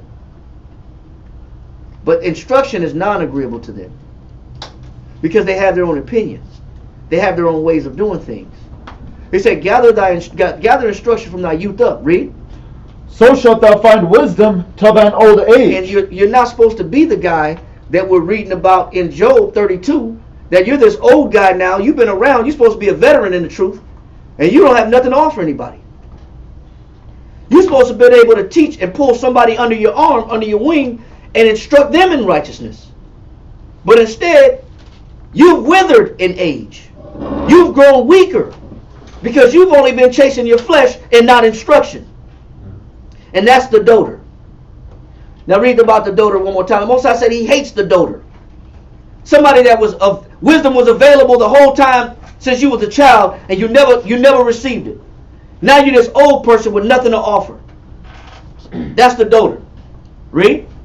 Definition of dope: to behave irrationally, to do foolish things. Damn, bro. You would think that this person knows how to behave, but they do irrational things. They do foolish things.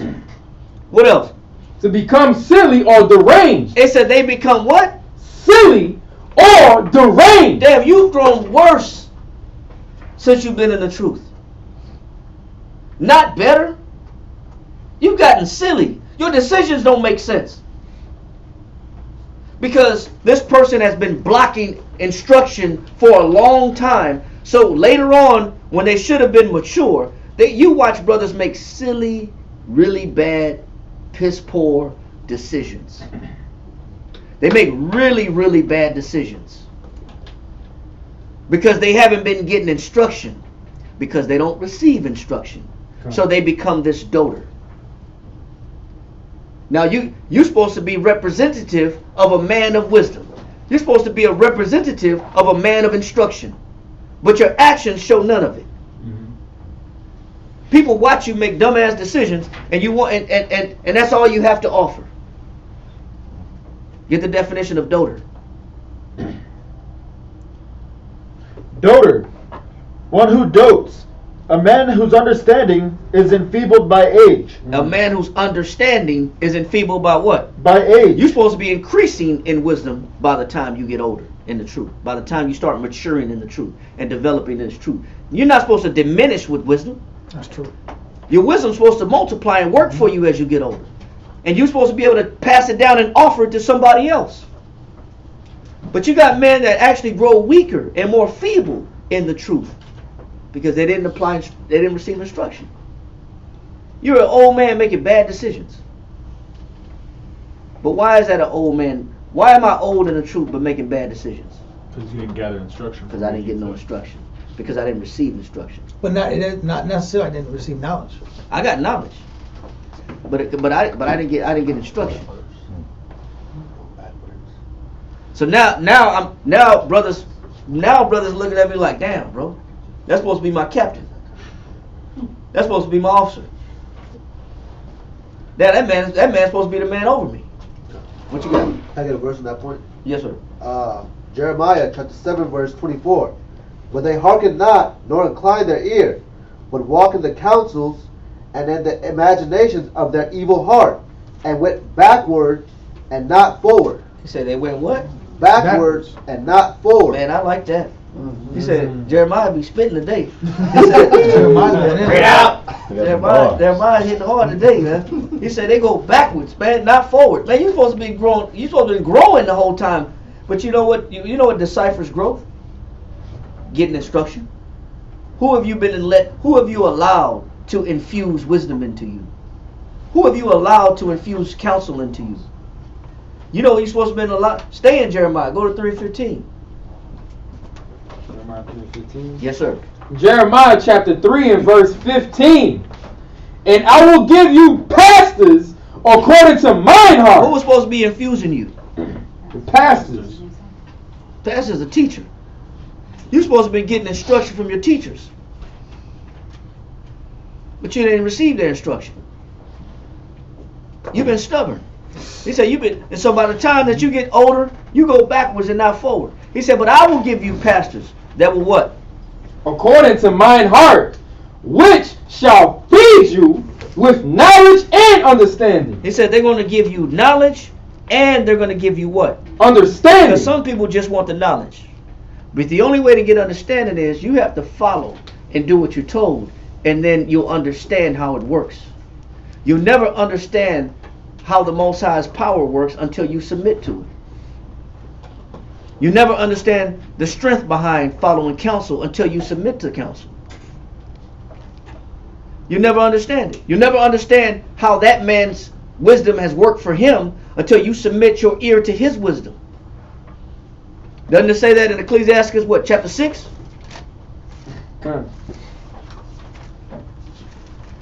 Get Ecclesiastes chapter 6, verse 33 on down real quick. Ecclesiastes chapter 6, verse 33.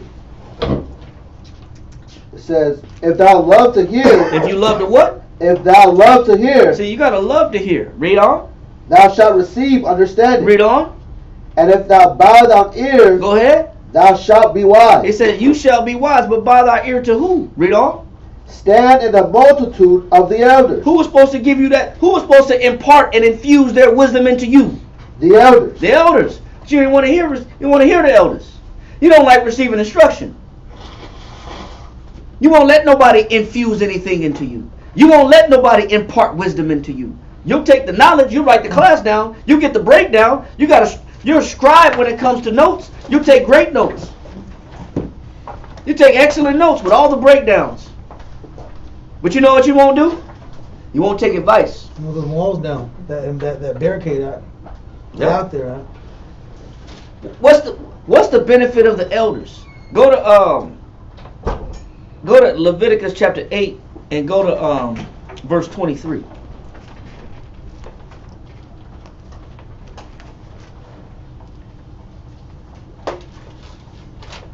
Leviticus chapter 8 and verse 23. Hold on. Start at verse 22. Okay. Leviticus chapter 8 and verse 22. And he brought the other ram, the ram of consecration.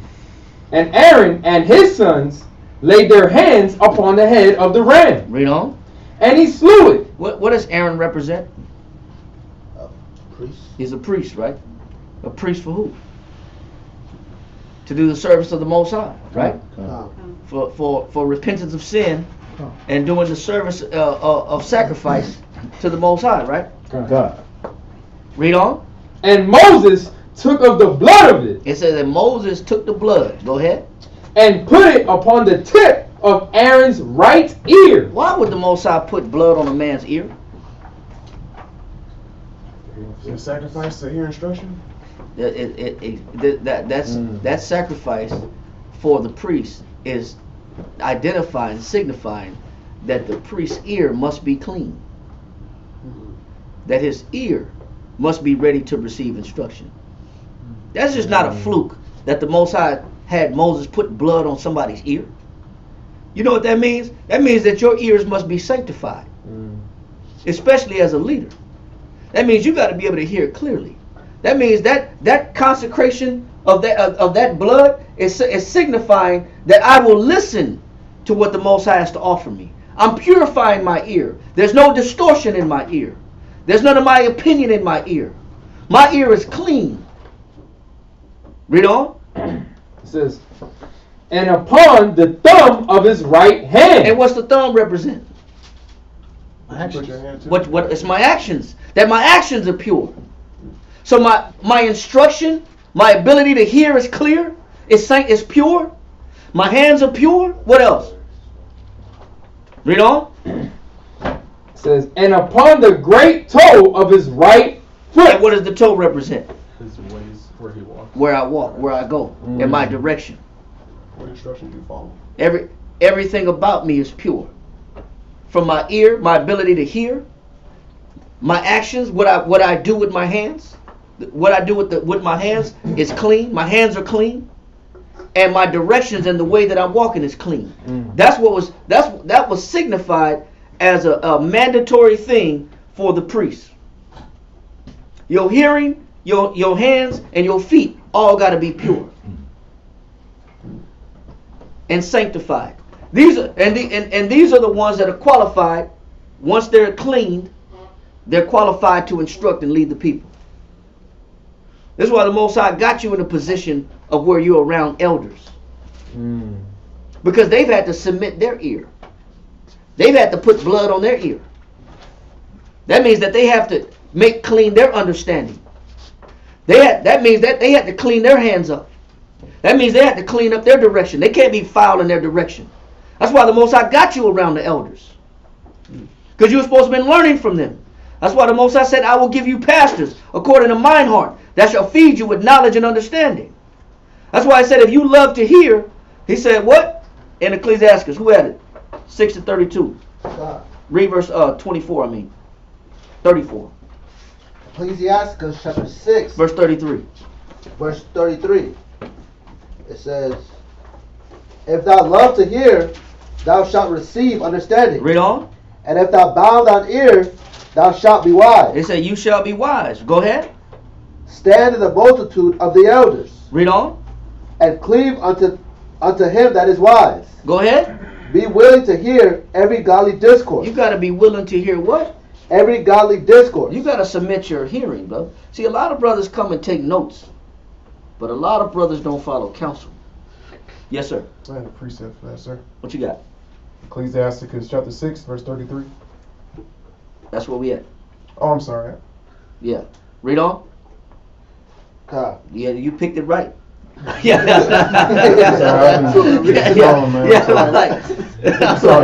I'm like, damn, brother, you hit it on the head. I was in the zone, man. Yeah, you know what I'm saying? That's hilarious. I was like, man, that could never be so true. Like, wow. You know what I'm saying? Brother, you are spot on today. You know what I'm saying? You're within a hair's breadth of the truth. Vortex. Yeah, he's an eyewitness, bro. And a beholder. No, that I understood, brother. Go ahead. God. Ecclesiastes chapter 6, verse 35. Go ahead. Be willing to hear every godly discourse. It said be willing to hear what? Every godly discourse. You got to be willing to hear everything godly out of the instructions of those around you, especially elders, that has something to offer you. You shouldn't make it hard to receive instruction, but we do, because we listen with half an ear, and a lot of times we listen with disbelief. That's a whole different level. You can't receive anything like that, bro. Yep. We listen with disbelief, man. That's a problem. Read on. And let not the parable of understanding escape thee. Escape thee. Right? Go ahead. No, go ahead. The parable of understanding escaping us is us forsaking the opportunity to be instructed. I had time, I had chance, I had experience within an arm's distance. I had things to talk about. It was right in front of me, and I didn't take the opportunity I had, and now the opportunity's not there anymore. Yep. And then I let them escape. Escape is action word. That's a great point, bro. From me. That means I had it in my clutch. I had it within reach. Now there's newer spirits come in that will occupy the time that I wasted, and now they have their generation, their time to get instructed. And there will be men in that time period that will let the parables escape them. Damn. Read on. Come, verse 36. And if thou seest a man of understanding, go ahead. Get thee betimes unto him. He said, you see a man of understanding, you better get next to him. Read on. And let thy foot wear the steps of his door. That means you better be where he's at. You better pick his brain. You better try to adopt his wisdom. You better try to adopt his way of doing something. But a lot of our people are receptive, man. A lot of our people are receptive. And they make it very difficult to receive instruction. Go to Isaiah chapter 6. Isaiah chapter 6, verse 8. Somebody read this real quick. Isaiah chapter 6, verse 8.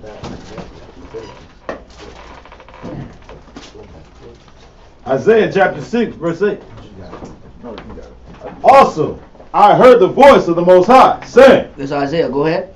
Whom shall I send? Go ahead. He said, whom shall I send? Read on. And who will go forth? Man, who's going to go forward? Read on. Then said I, Here am I. Send me. So Isaiah said, Lord, send me. Choose me. I'll go forward to the children of Israel. Read on. And he said, Go and tell this people. They said, go tell this people. Read on. Hear ye indeed. Go ahead. But understand not. He said, you'll listen, but you'll get no understanding. You'll sit there and listen to a whole class and not understand exactly what the class was about. You'll get advice from brothers, but never see the full potential. And it'll never manifest the actual action or benefit of the advice because you really didn't understand it because you didn't really receive it. You only heard half of it. Or you took apart what you wanted to hear. You didn't listen to get the full wisdom of this man's speech. You didn't listen to apply it so that you could see if it works or not. Read on. And see ye indeed, but perceive not. It said they'll see, but they don't understand. Their perception is off. Read on. Make the heart of this people fat. It said, man, the heart of these people are fat, meaning their heart is gross. It's thick. It's covered. There's a block. It's blocked with fat. There's a blockade. When you got fat on the brain, they call it cholesterol, man. That's how you get dementia. That's how you get stroke. There's fat in your brain. Yeah, he said, wait, it said there's something blocking you. You can't hear. You can't receive. Read on. And make their ears heavy.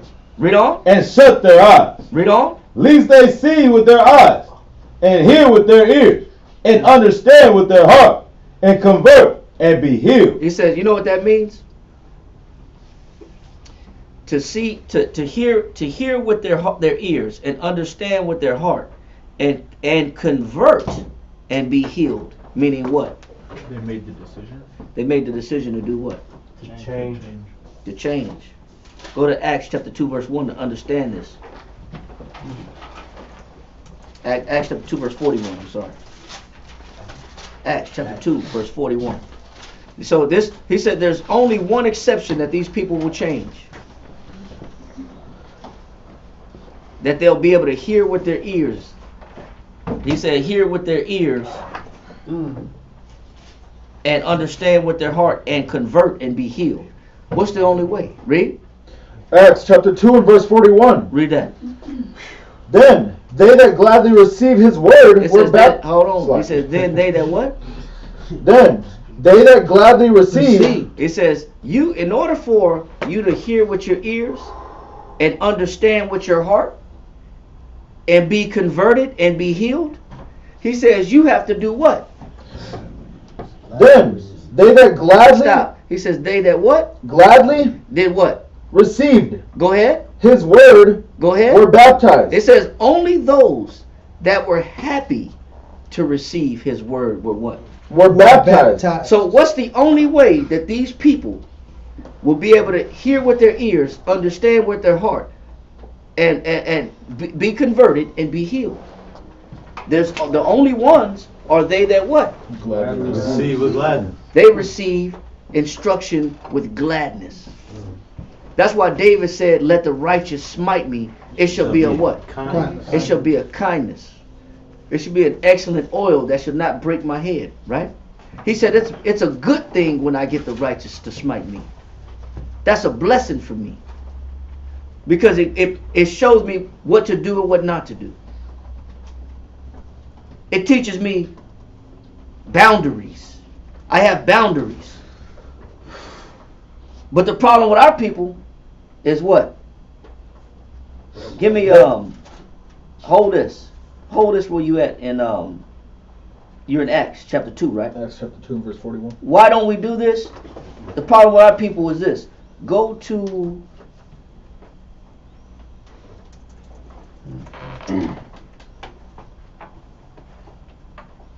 let me get this real. Hold on.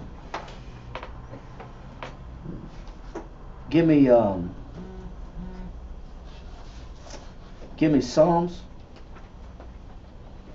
chapter 58 and read verse 2. Psalms chapter 58 and verse 2. Yeah. Sorry.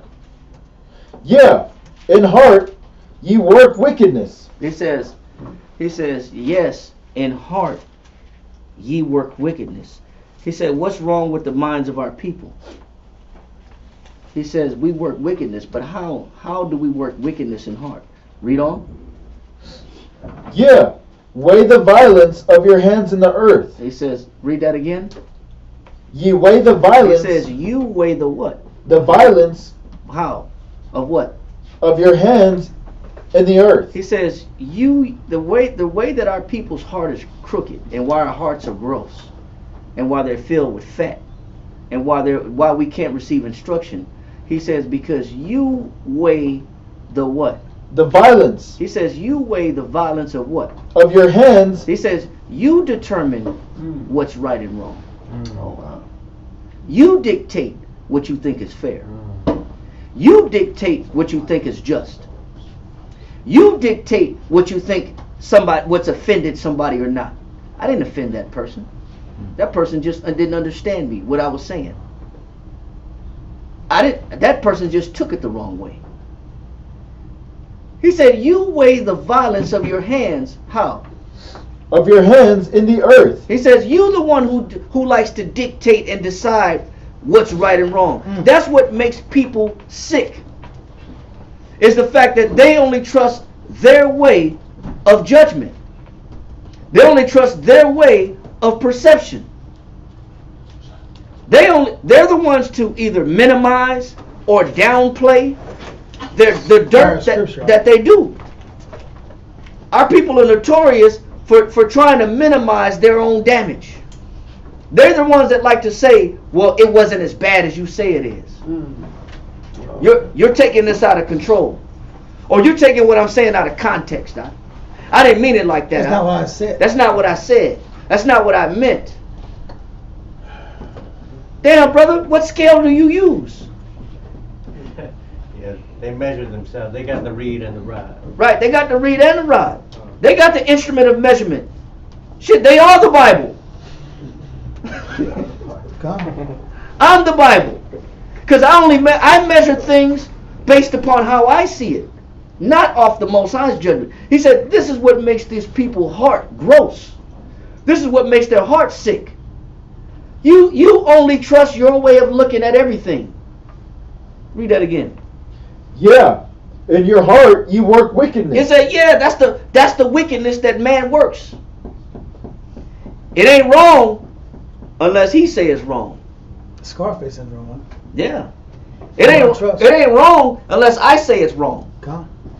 If I don't say it's wrong, if I didn't weigh it in my hands, if I didn't weigh my own violence, then it wasn't wrong. Come. The hell with what you say. You just running your mouth. What wrong, wrong? You just hating on me. Come. You don't have my best interest in mind. He said that's the sickness of Israel.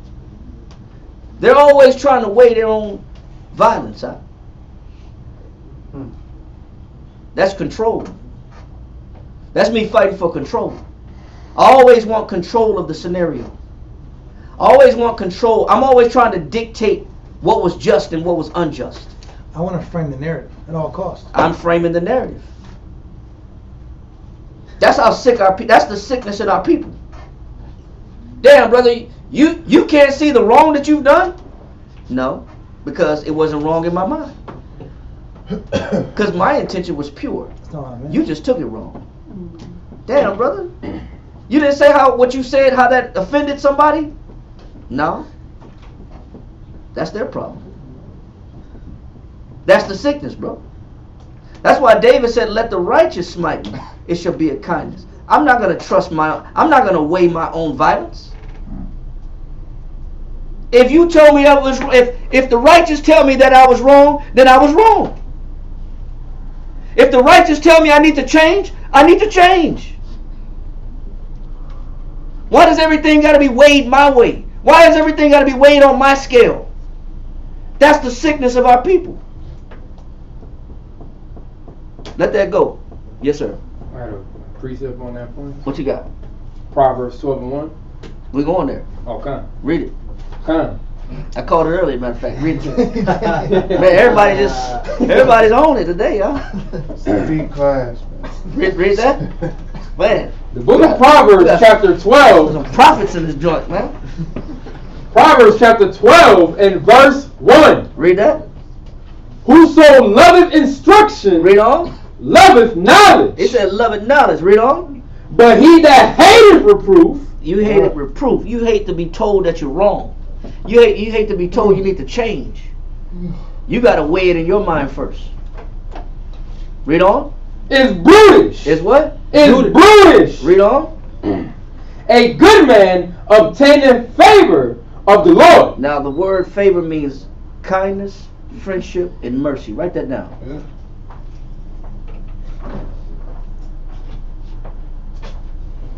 Word favor means kindness, friendship, and mercy. We was we was in Proverbs, right? Go to Proverbs 8. I don't think.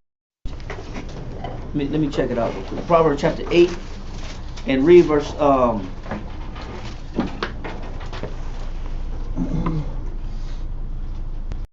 at verse 32 on down. Proverbs chapter 8 and verse 32.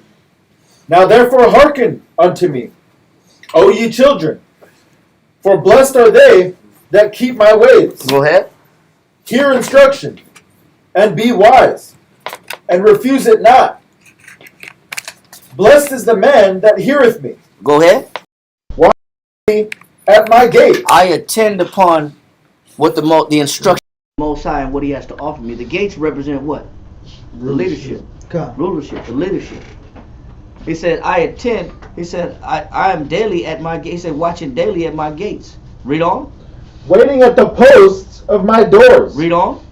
For whoso findeth me findeth life. Read on.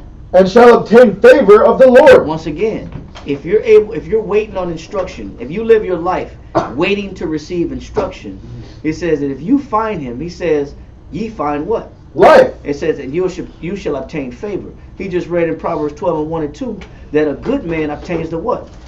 Favor. The favor of the Lord. You get the Most High's friendship, you get the Most High's kindness, and you get the Most High's mercy when you're able to receive instruction. Read on. For whoso findeth me findeth life, and shall obtain favor of the Lord. Read on. But he that sinneth against me wrongeth his own soul. When you when you make the decision of what you feel is right or wrong in your own head, it says you sin against what? Yourself. You sin against yourself, man. You're only hurting yourself. Read on. Slowing our own growth, our own development, our own perception, our own ability to understand the scripture, our own ability to understand the truth, we're actually slowing ourselves from getting gifts the Most High had for us. Man. Read. It's perfect. All they that hate me love death. And all you showing the Most High is that you what? Love being useless. You love being useless because you hate receiving instruction. Why do men hate receiving instruction? Go to Psalm chapter 39 verse 6. Why do men hate receiving instruction? Psalm chapter 39 and verse 6. Why do men hate receiving instruction? Why do men love death? Psalms 39 verse 6. Read that. Come. Surely every man walketh in a vain shoe. They said every man walketh in a what? Vain show. In a vain shoe. It's a vain show. That shoe is show. Every man walketh. This how you know the Most High said every man love death, man. Men love death. That's how you know men hate the Most High. He says because men walk in a what? In a vain show. Men walk in a vain show. That word vain show means illusion or a phantom. Phantom of the Opera. They're the Phantom of the Opera. Is it safe to say like an imagination? It is an imagination. A phantom is an imagination. It's an illusion. It's an illusion meaning I created my own God, man. I'm my own idol. I only trust what I say and I only trust what I create. He said every man, he says, walketh in a what? In a vain show. Read on. Surely they are disquieted in vain. Go ahead. He heapeth up riches. So the Most High says, no problem. Since you only trust you only trust your illusion, you only trust your phantom. Every man got a phantom. I ain't talking about the car either. Everybody ain't talking about the car, bro. That ain't the phantom that we talking about. Your phantom that you got that's parked in your driveway is your illusion. That's what. That's the phantom. That's the drop head. You got the drop head. The drop head. You got the drop head, man. You started up the little damn Rolls Royce figurine come out the hood, man. That's what you got, man. Wow. Phantom's real. Read that phantom, right? Phantom, a figment of the imagination. And that's why it says every man walketh in a vain show. Every man walks based upon the figment of what? Their imagination. Everybody walks according to the figment of their own imagination. This is why the Most High said we cannot receive instruction. Because you're too busy caught up creating and living by your own illusion. Yeah. You created the narrative. You weren't built up in faith. You only trust what you create. Yep. Invention, production, creation. They said what? Figment. Invention, production, creation. Somebody give me Exodus chapter 32 verse 7 real quick. Fabrication. Oh my gosh. Mirage. Oh man, hold that definition. Oh my goodness. Somebody give me Genesis chapter 32 verse 7. Genesis or Exodus. That's the Exodus. Exodus chapter 32 and verse 7. Read that. And the Most High said unto Moses, Go, get thee down, for thy people, which thou broughtest out of the land of Egypt. Why? Have corrupted themselves. Here we go with that. They corrupt themselves again. Is the reason why people don't hear. Because they corrupt themselves. Mm-hmm. How is the children of Israel always corrupted? Read on. They have turned aside quickly. They said, man, they had no endurance. They had no faith. They had no consistency. They had no endurance. They had no patience, man. Where was Moses at when the Most High said, get down from thee hence? He was up on the mountain. He was up on the mountain receiving instruction. He wasn't even gone that long. What, 40 days? 40 nights? That's the definition of impatient. If we don't got no damn patience, what do we do when we don't have no patience? And how do we corrupt ourselves? Read on. It says, they have turned aside quickly out of the way which I commanded them. Go ahead. They have made them a molten calf. He said, damn, they created something out of nothing. They made a molten calf out of gold. Read on. And have worshipped it. You know what? We do that in the spirit every time that you trust your phantom. Every time you depend on your illusion. Every time you depend on your way of looking at things. Every time you weigh your violence in your own balance, in the balance of your hands. Every time you can't be instructed. The reason why instruction doesn't take root in you is because you're too busy creating your own deity. Okay. That other word, phantom, is also an idol. What do you think we're doing here in Exodus? Making a damn idol. But today we're too broke to make gold idols. But so you know what we do? We make imaginary idols. Mm-hmm. Those are the idols we create now. It's your illusion. It's your fantasy. What was the definition of a phantom? Oh, phantom. It says a figment of the imagination. It says you're too busy creating today. We're too broke. We're too poor to make a real gold one. But we sure will hella make a free one. And that free one is the one we create. It's living by your own imagination. You still erect and you still fabricate golden idols today. They're just not made out of gold. But they're made out of your opinion. That's what they're made out of. That's your damn idol. It's your opinion. Our people erect these damn idols on a daily basis. Because every day you go about your opinion. You know what you did? Trusting your illusion? You made another golden calf. You ain't doing nothing new. It's a broke ass calf at that. It's a silvery calf. It ain't even made out of real substance, man. Your opinion ain't even. At least this one was made out of gold. It had at least some type of value in it. Your damn opinion be hella trash, man.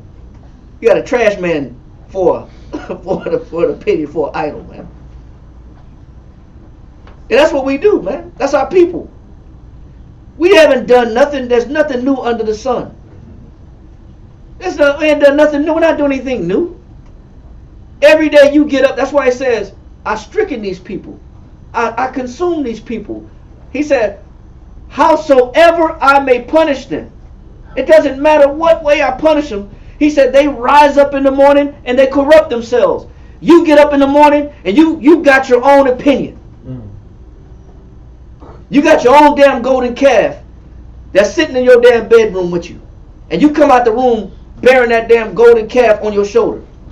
You get to the school in the morning with that damn golden calf on your shoulder. You go to work with brothers with that damn golden calf on your shoulder. And you take that damn golden calf right back at home and put that damn golden calf right back on the mantle and carry it again for the next day. That ain't nothing new. Because that's what we trust. We trust what we create. That's what we trust. If we didn't create it, I don't believe it. And the Most High is sick of that, man. That's our people. You think this is new? It's not new. It's the action isn't new. But your thought process is that illusion. The way you think, you just going off your creation. Your thoughts are your creation. And that's why the Most High said, man, get down, Moses. Get down from the hints. He said, look at what they've done, man. He said they made a damn. Read that again. Exodus chapter 32 and verse 7. What you got? No, you're going on to corrupt. I had a definition for what you were going on. Oh, okay, that's cool. Go ahead, read that.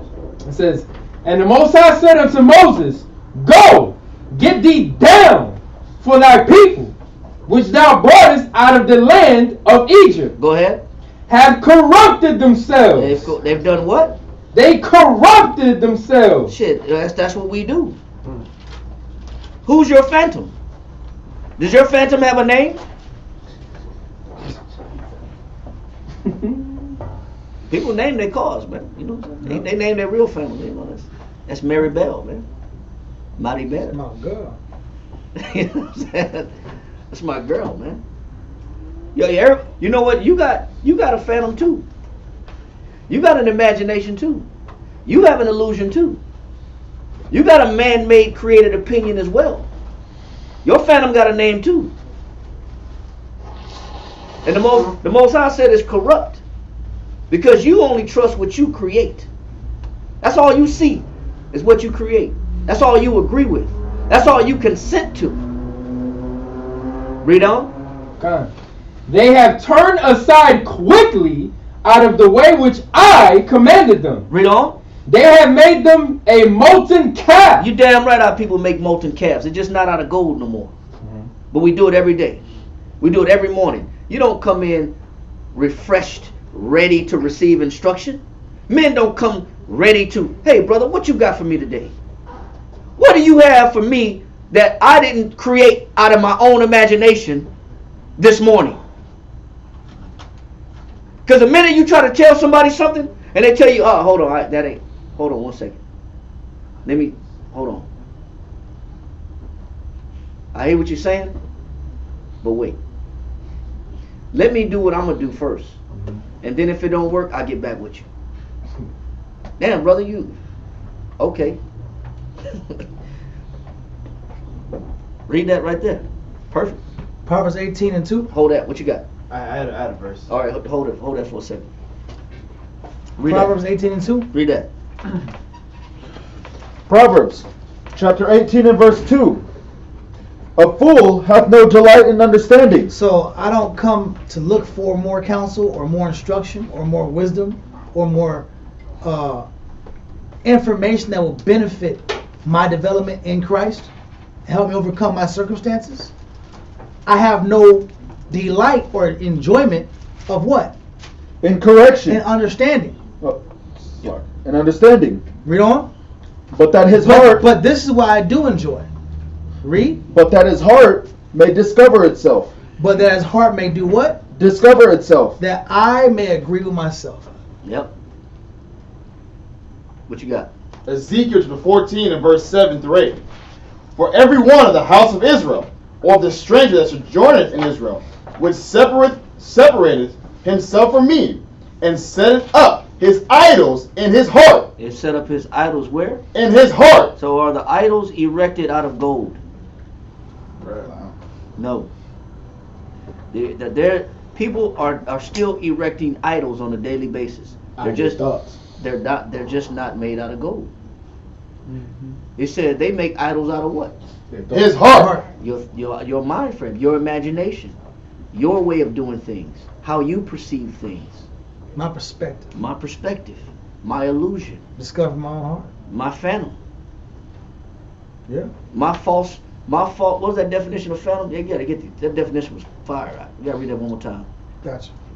Because that's what it means when it says. We're gonna go back to Psalms right quick. We'll finish that right there, Elisha. Read that one more time. Phantom. A figment of the imagination. They're damn right. Everybody has a figment of their imagination. That's your idol. When you wake up with your thought process and you're gonna do things according to how you see fit, that's your imagination. When you can't receive instruction because you're too busy following your figment of your imagination. The Most High said what? He said they set up idols where? In his heart. Read on. And putteth the stumbling block of his iniquity before his face. And then you put your own stumbling block before your face. You tripped over your own idol. You know why? Because your idol was too heavy for you to bear. And you stumbled on your own damn idol, man. That's sad, man. Psalms 39:6, one more time. So the Most High got something set up for those that only trust their own illusion, their own figment. They only go off the figment of their imagination. He got something special for them. Read that. Psalms chapter. Sorry, go ahead. Psalms chapter 39 and verse 6. Read that. Surely every man walketh in a vain show. He said every man walketh in a what? In a vain show. Yeah, damn right. Everybody got illusions. Everybody got a figment of their imagination.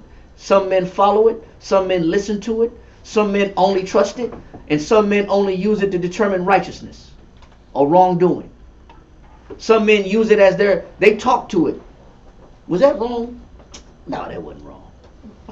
Was that too much today? No, that wasn't too much today. That person had it coming to him.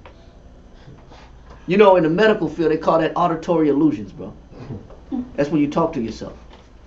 Auditory hallucinations, actually, medically is what it's called. Auditory hallucinations. That means when you talk to yourself. They say you don't have to be mentally ill to talk to yourself. You don't have to be classified as insane medically to have auditory hallucinations. That's when you talk to yourself. Many men talk to themselves. But do you listen to it? Do you follow it? Do you trust it? Or do you let the righteous smite you and damn exercise that damn phantom out of your head? Do you find that? Do you see if that phantom is true?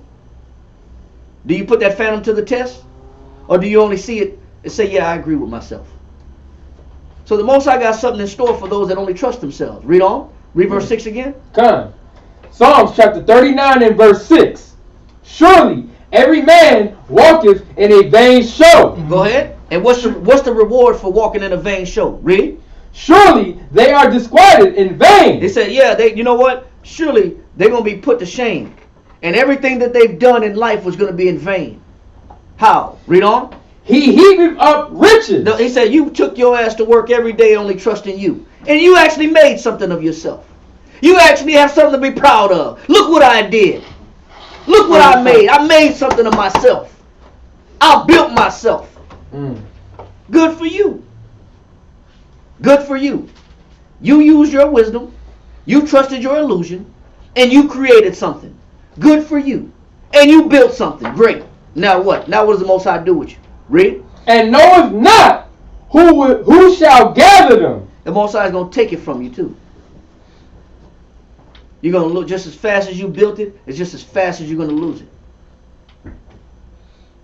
He's showing you that your illusion wasn't worth nothing. It had no long-standing resilience to it. It was short-lived. Your illusion was short-lived. And that's what an illusion is. It's not a dream or an illusion, something you wake up out of and it was like, damn, that was just that was a dream. That was an illusion. I had hit the lotto in my dream. You wake up and you still need rent paid. Yes, sir. Revelation 3:17? Not yet. He said you wake up and man, that illusion was quick, man. It felt like I was up and just like that I was down. Why does the Most High do that? Why does the Most High set you up for failure? Yeah, you may have worked your butt off. Yes, you built something. But why does the Most High take it so fast? He said this. Go to Proverbs 21 and 18. And somebody else give me Ecclesiastes in the Bible, chapter 2, verse 26. Proverbs chapter 21, verse 18. Read that. Proverbs chapter 21 and verse 18. The wicked shall be a ransom for the righteous. Because you built things your way. The Most High said, cool. I'm going to take everything you built and give it to who? Give it to somebody that built it the right way. That built it through following instructions. I'm going to give it to somebody that actually followed and listened and took heed and followed counsel, followed instructions, that didn't trust themselves. So although you may have built something, it's going to be wasted. It'll be worthless. And it's going to be short-lived. And you're only going to enjoy it for a short time. Even though you built it. Ecclesiastes 2 and 26. Read that. Ecclesiastes chapter 2 verse 26. Read that. For the Most High giveth to a man that is good in his sight. Yeah, that's why the Most High said, I'm going to give to a man that's good in my sight, not in your sight. Read on. Wisdom. He said, I'm going to give him what? Wisdom. I'm going to give him wisdom. What else? And knowledge. Hold on. How do you get wisdom? You got to follow. You got to hear instruction. That's how you get wisdom. That's why the Most High smashed everything that man builds. Everything that, I knew that my damn self. I learned that the hard way. You know what I realized when I was in the world without this wisdom? That the Most High smashed everything I built. I bought a house by the time I was 19. I moved in it in March. By April, I was moving out of it. And it wasn't by choice. It was by force. Because I built that house with my wisdom. And my wisdom failed me. My wisdom didn't work. I built that thinking that I was doing what a man should do. But I didn't use any wisdom. Brand new house. 19 years old. First one to sit on that toilet. First one to take a bath in that tub. Minus the construction workers, they might have used the toilet. The ones that built it. First one to lay in that brand new carpet, brand new paint, brand new walls, brand new everything. And it crashed. Rightfully so. Because Christ said, without me, you can do what? Nothing. You can do nothing. Yes, sir. You want that verse, Matthew 7? About the house? Something else? Not yet. I built that. So it failed. I didn't use no wisdom. It was hard work. It was long hours. It was a hell of a lot of overtime and put the down payment down. Felt good about it too. Brand new car in the driveway, fish tanks, brand new furniture, entertainment centers. Or I thought I was doing it. Had the CD rack on fleek. The checklist is right. Yeah. According to man, I made it according to man's standards. I'm doing good for myself. I made myself. You know what that house is now? I have no idea. Somebody else living in it. Somebody else benefiting from it. And somebody got a good deal from it. And now it's worth 3 times what I paid for it. And I reap none of the fruit of it. I even tilled the ground. I tilled the ground with a tiller. I went and rented a tiller, turned the rocks over myself, turned the ground over myself, pulled all the rocks out the ground, landscaped the yard myself with my bare hands, and it crashed. And now somebody, all for 2 months later, for somebody else to inherit it. You know why? Because I was unconscious of the Most High in what I was building. And that's what's going to happen to every man's fantasy and illusion. It's going to be short-lived, and you enjoy it for a short time. But it's not going to last long. Because it shouldn't last long. Because it was done without instruction. It was done without wisdom. I bet a house made out of hard labor. And a lot of alcohol. A lot of long nights. A lot of arguing, a lot of tension in the house. A lot of arguments in the house. A lot of strife in the house. Most High wasn't in that house. But I built it. But the Most High wasn't in it. Because he said he does good to who? Read that scripture right there in Ecclesiastes chapter 2. Ecclesiastes chapter 2, verse 26. Read that. For the Most High giveth to a man that is good in his sight wisdom. Go ahead. And knowledge. So yeah, I built, but I didn't build with no wisdom and knowledge. So it crashed. Read on. And joy. And there was no joy in that house. It was always tension and arguments. Read on. But to the sinner. It said, but the sinner, read on. He giveth travail. You damn right. I worked my ass off for that. I put in long hours for that. A lot of long nights, a lot of hard work, a lot of sacrifices. Yeah, the Most High will still let you build. He'll still let you build. You're gonna build that castle, and you're gonna build that idol, and you're gonna build that golden calf based on your opinion, according to your specifications. You're gonna work your butt off to build, but what's gonna happen? Read. It says, but the sinner he giveth travail. He giveth what? Travail. In what way? Read on. To gather. To do what? To gather. So you worked your ass off, but you did it your way. You didn't follow no instruction. You did it your way. So what do you inherit when you do things your way? A lot of hard work, and what else? It says, and to heap up. And to build up, to store up. Read on. That he may give to him that is good before the Most High. And all the Most High will do is you built all this up, and the Most High will snatch it from you and give it to somebody else that was following instructions. He didn't say he wasn't going to let you build it. He was going to let you build it just for somebody else to take it. And that's what happened to me.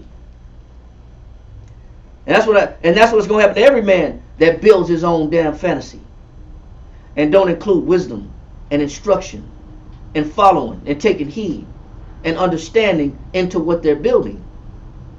You're going to work your ass off, and it's going to be snatched from you. Somebody else will be watching your kids. Somebody might even go as far as changing your kids' names. They might even go as far as trying to take custody from you. They might even go as far as putting their name, trying to get a new birth certificate, and saying these are my kids. This is my house, even though you built it. This is my house, man. You're not welcome here, man. I bought this house. Man, it's not your house no more. These ain't your kids no more. This ain't your woman no more. That's my woman. This is my woman. These are my kids. This is my house. I suggest you get on the sidewalk unless I'm gonna call the cops. You're not wanted here. Why does the Most High do this? Because you built it your way. He didn't say it wasn't gonna get built. He's just saying he's gonna let you build it just enough for somebody else to get it and inherit it, who was doing things the right way. That's how the Most High operate. That's how he'll let you waste your time. He'll let you work your ass off and waste your time, all for somebody else's benefit. That's how the Most High operate. Yes, sir. I had a precept on your point, sir. Read that. What you got? Proverbs chapter 16 and verse 8. Better is a little with righteousness than great revenues without right. He said, well, great, because you know why? The Most High gonna take it. Now we understand what Proverbs 21 and 18 means. Read Proverbs 21 and 18. Proverbs chapter 21 and verse 18. The wicked shall be a ransom for the righteous. Now we understand what that means. Now go to Isaiah chapter 6 verse 8. You keep trusting that imagination. You keep erecting that idol in your heart, in your mind. You keep doing what you want to do. You can do what you want to do all you want. Isaiah chapter 6 verse 8. Also I heard the voice of the Lord saying, whom shall I send? And who will go for us? Then said I, here am I, send me. And he said, go and tell this people, hear ye indeed, but understand not. He said, yeah, you hear, but you ain't understanding though. You can't understand it because you can't listen. You can't listen. Because you created your own idol. You only listen to what you created. That's all you listen to. You only listen to what you create. Okay. Because what you can create, you think you can control it. Because that's all you trust. You didn't build nothing in faith. Building in faith means you followed instructions to build it. Not something man-made. Not something you created. But go ahead, though, yeah. No, on your point, when a person says, you know, I'm gonna do this myself, I'm gonna create myself, that's fine, bro. That's fine. The Most High has a way to check every character we want to play out. So after you get your vision broken, you have to find an object of infamy. There has to be someone to blame on. Because men don't want to look at themselves. In their fantasy, they're never the bad guy. No, I'm not the bad guy. They're never their bad guy in their phantom. In their illusion, their story, they're the good guy, and they did everything right. Every single time in this story. It's always the same story in brothers' minds. But when things crash, they don't say, I was the reason it crashed. They have to find some unknown force or some person or some group to blame their crash. Yep. So after the crash, I'm glad you bring this crash out. This crash, this imagination, this idol people create in their mind. But right after the crash, innocent people have to get blamed for our lack of following. Our inability to receive instruction. Exactly. Someone has, and then the camp inherits enemies. People inherit enemies, adversaries, native people. Read on. And see ye indeed, but perceive not. They said, man, that's why these people don't follow. They don't listen. Read on. Make the heart of this people fat. He said the truth didn't work. The truth didn't work, and no, I got it, brother. I don't need your help. I got it. I figured out myself. Gotcha. Read on. And make their ears heavy. Read on. And shut their eyes. And read on. Lest they see with their eyes. Go ahead. And hear with their ears. And they gotta receive this with gladness. They gotta be open for instruction. That's the only way to reverse this failure that's coming up, this impending doom. Read. And understand with their heart. Read on. And convert. And be healed. Read on. Then said I, Lord, how long? And then he said, Lord, how long? He said, I'll do what you told me to do. And I'll go teach these people exactly what you said. And how long do you want it to last? Read on. And he answered, until the cities be wasted without inhabiting. Until he said, how long do you want this to go on to where people keep losing? Until the cities be wasted without inhabiting. Okay, till you know what's gonna be said? Read on. And the houses without men. He said, I can't find a good man. Ain't no good man around. Ain't no good brothers around.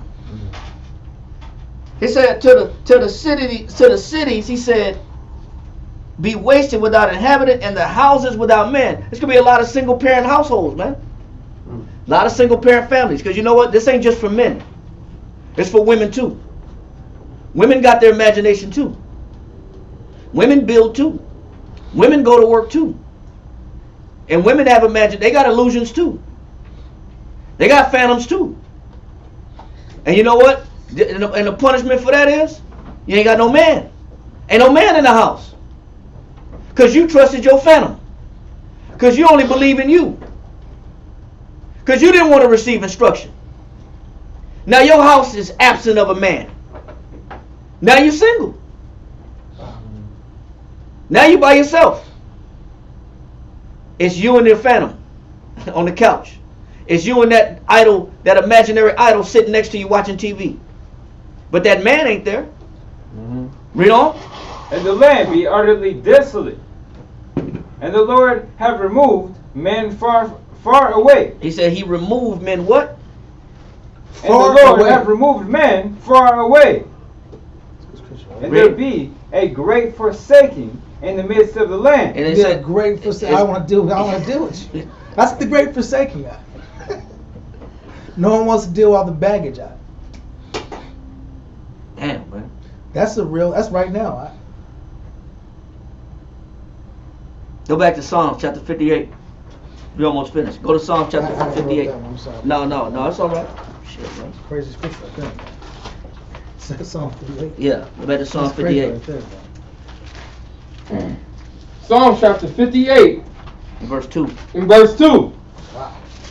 Yea, in heart ye work wickedness. Yeah, we know what the wickedness in heart is in heart. What's the wickedness in heart? Now we know what it is. Now we know what it is. Read. Ye weigh the violence of your hands in the earth. He says you're the one who determines what's right or wrong, not instruction, not wisdom of the Most High. You don't trust nothing the Most High says. You trust you. You trust your decision making. You trust how you see things. This is the corruptness of men. This is the error of men in the heart. Read on. The wicked are estranged from the womb.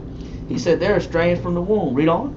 They go astray as soon as they be born. Read on. Speaking lies. Go ahead. Their poison is like the poison of a serpent. Read on. They are like the deaf adder that stoppeth her ear. Read on. Which will not hearken. They will not what? Hearken. They will not hearken. He says the stubbornness and the wickedness of people, it's so bad. How bad is it? Read on.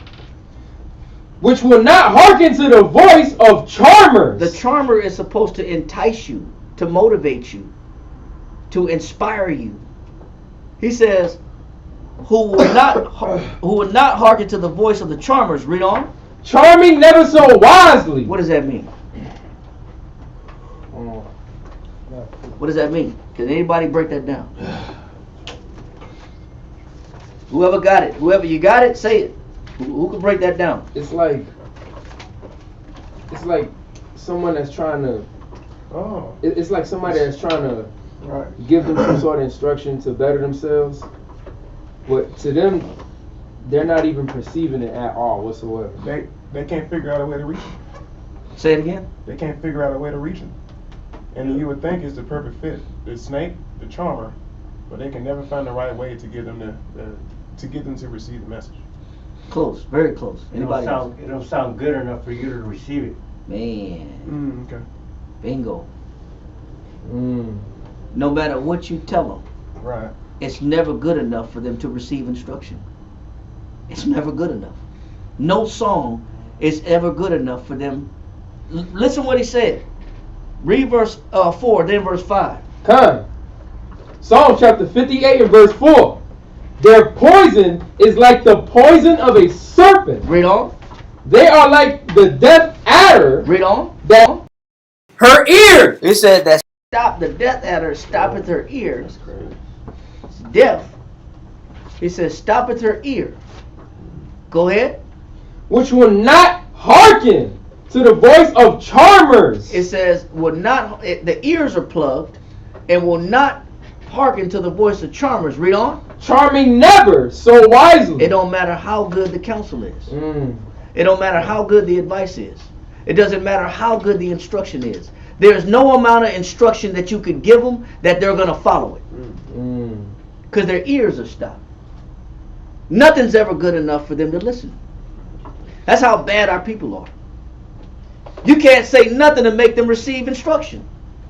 Yes, sir. If you can't receive instruction, you can't perform either. You can't perform. And now we understand why Christ said this. Matthew chapter 13, verse 10. Read this. We'll be the last. We're going to read this on down. It'll be the last.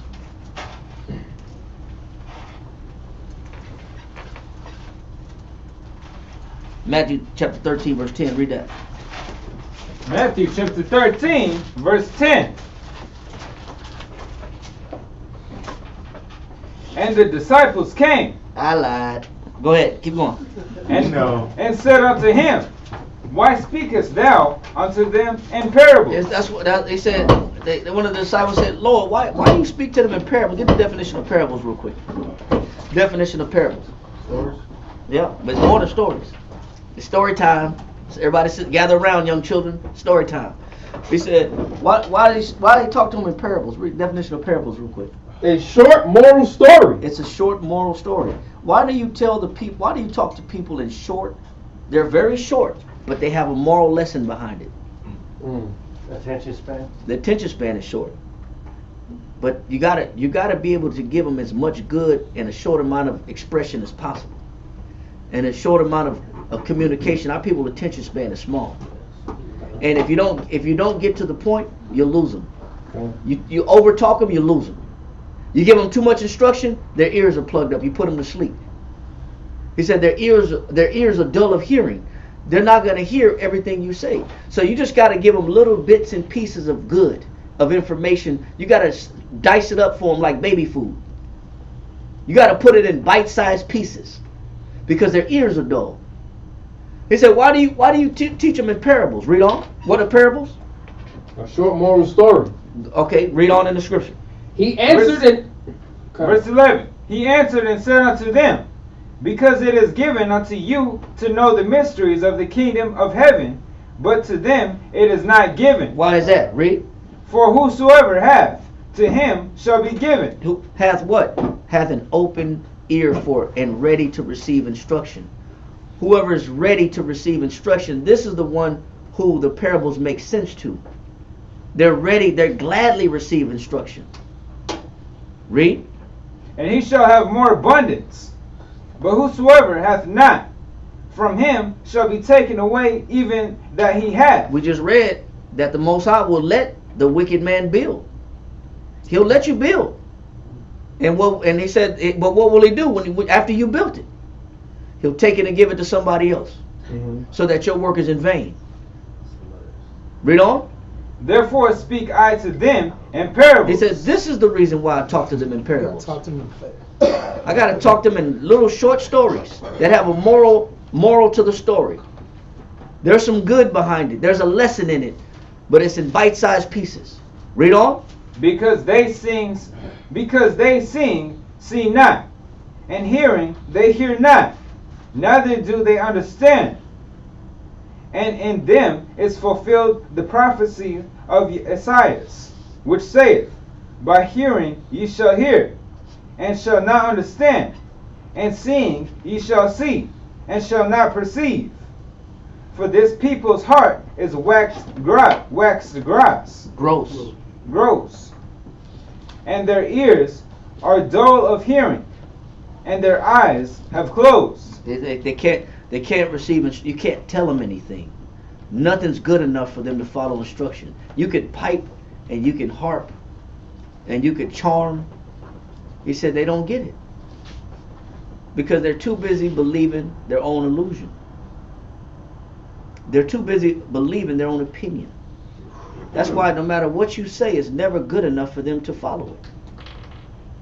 As they say, their heart, there's a problem with their understanding, man. It's impaired. Finish this with Acts chapter 28. Finish this up with Acts chapter 28. Go to Acts chapter 28 and somebody read real quick. Acts 28, what happened?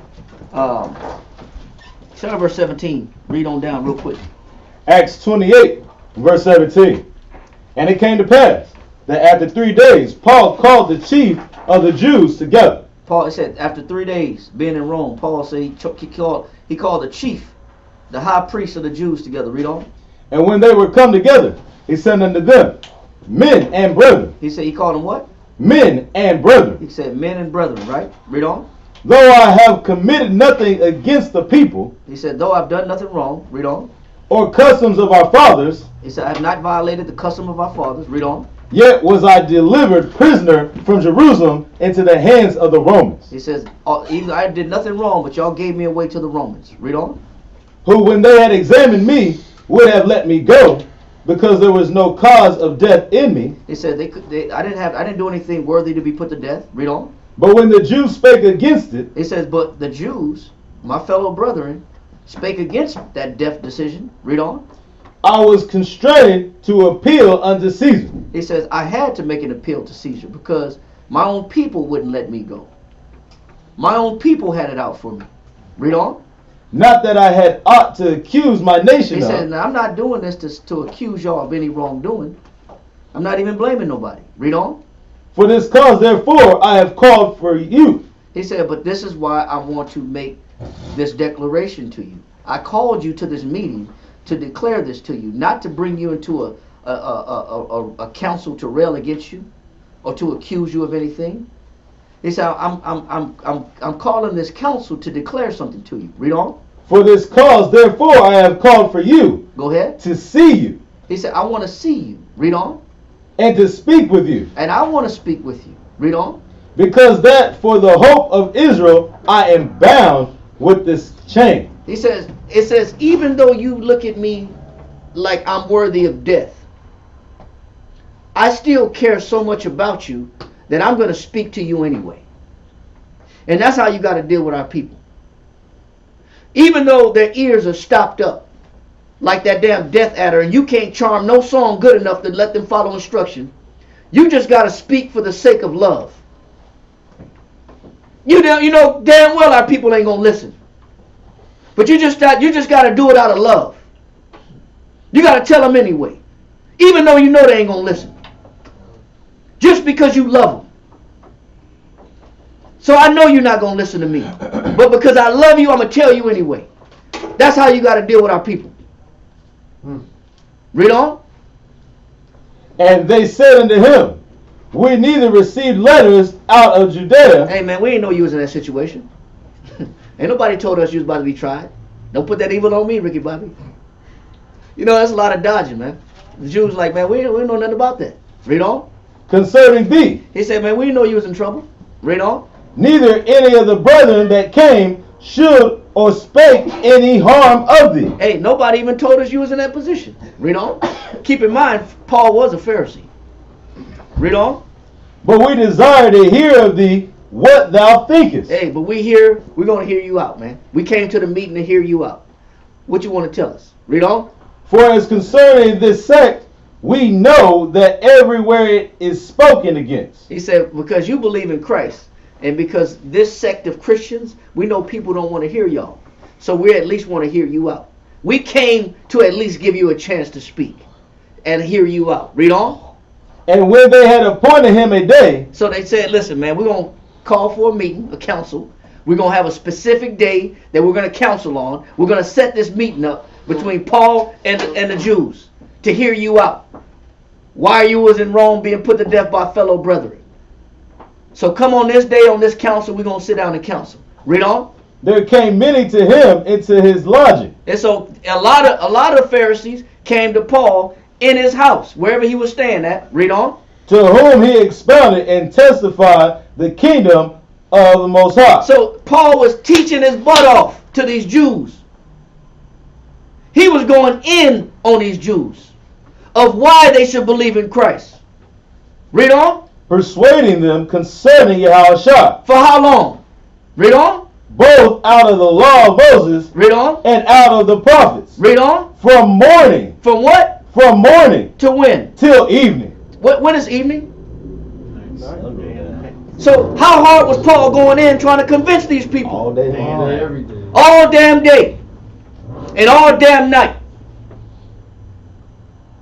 That's the level of persuasion you got to have to deal with our people. You got to be willing to go that damn long and that damn consistent in order to get them to even start to open up their eyes. You got to be prepared in this fashion to deal with the children of Israel. It takes a lot of persuasion to get our people to open that little eye, that little stubborn eye. It takes a lot of persuasion to get a damn jackhammer and open up them stubborn ears. It's going to take a lot of piping, bro. You be the Pied Piper. It's going to take a lot of persuasion. And after you've done this all day, every day, and all night, read on. And some believed the things which were spoken. And all of them believed. And some.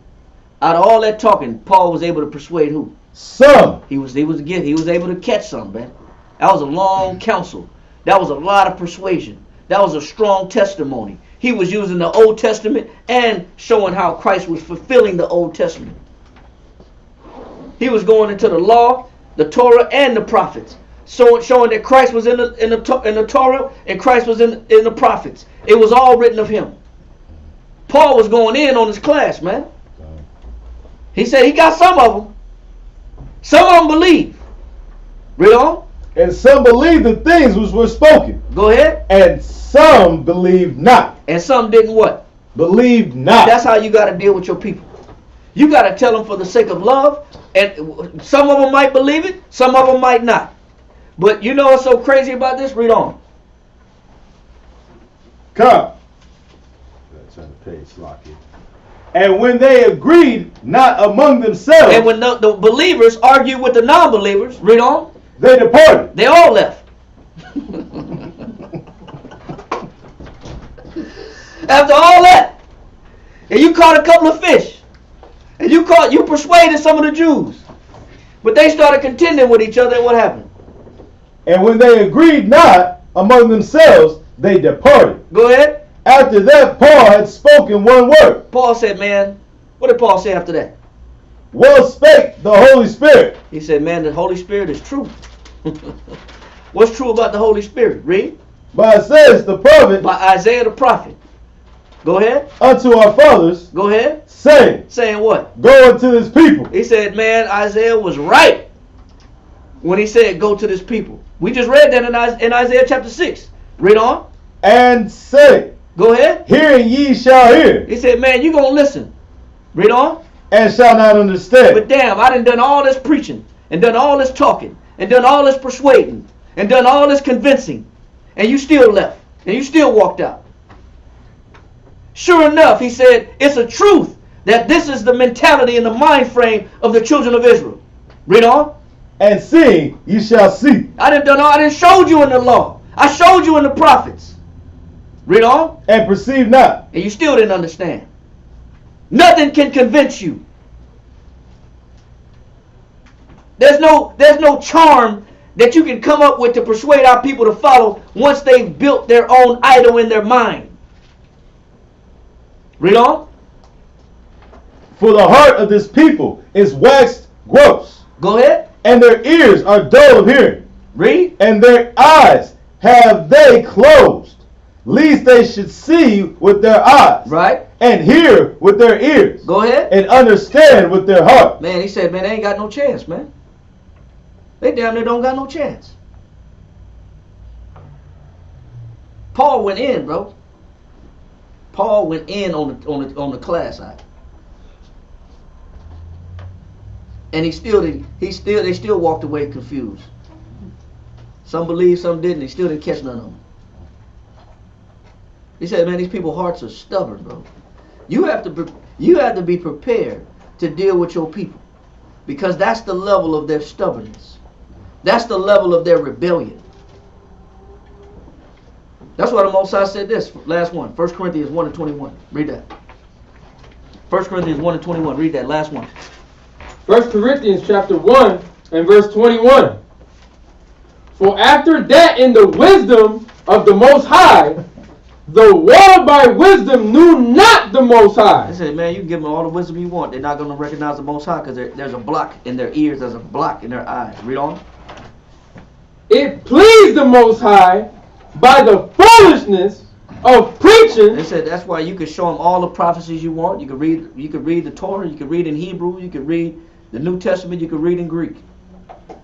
You could by all means have the best interest, have their best interest at heart, out of love, sincerely teaching our people. Read on. It pleased the Most High by the foolishness of preaching to do what? To save them that believe. They said that's why you got to keep preaching, because that's their only chance. That's their only hope. Some may hear it, some may not, but you preach it anyway. You give it to our people anyway. You just hope that it don't fall on deaf ears. You just hope that you can save a few. You just hope that a brother wants to receive understanding, wants to receive instruction, that he opens his mind up and he's ready to kill the damn idol that's in his mind. That damn block of stubbornness and rebellion that's in his heart. You just hope that you're doing some good. Because our people, this is our people, man. And if you're not prepared to go into this level of dedication and sacrifice, of relentlessly telling our people the same thing over and over again, preaching the same thing over again, then you ain't got enough love. You need to work on your love then. Because our people are rebellious. And they don't want to receive instruction easily. But if you love them, you do it anyway. Imagine what Panu Wako done.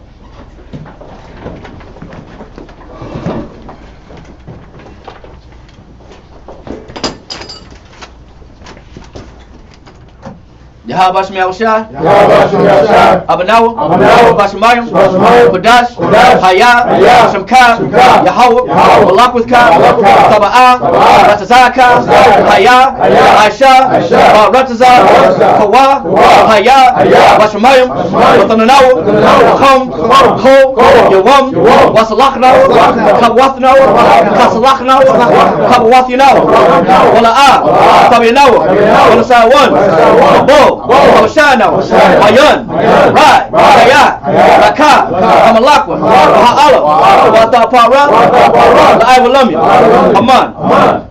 4 corners. Yahweh, Hashem, Yahshai, now, Yahweh, support, Yahweh, Hashem, Yahshai, now, Yahweh, support,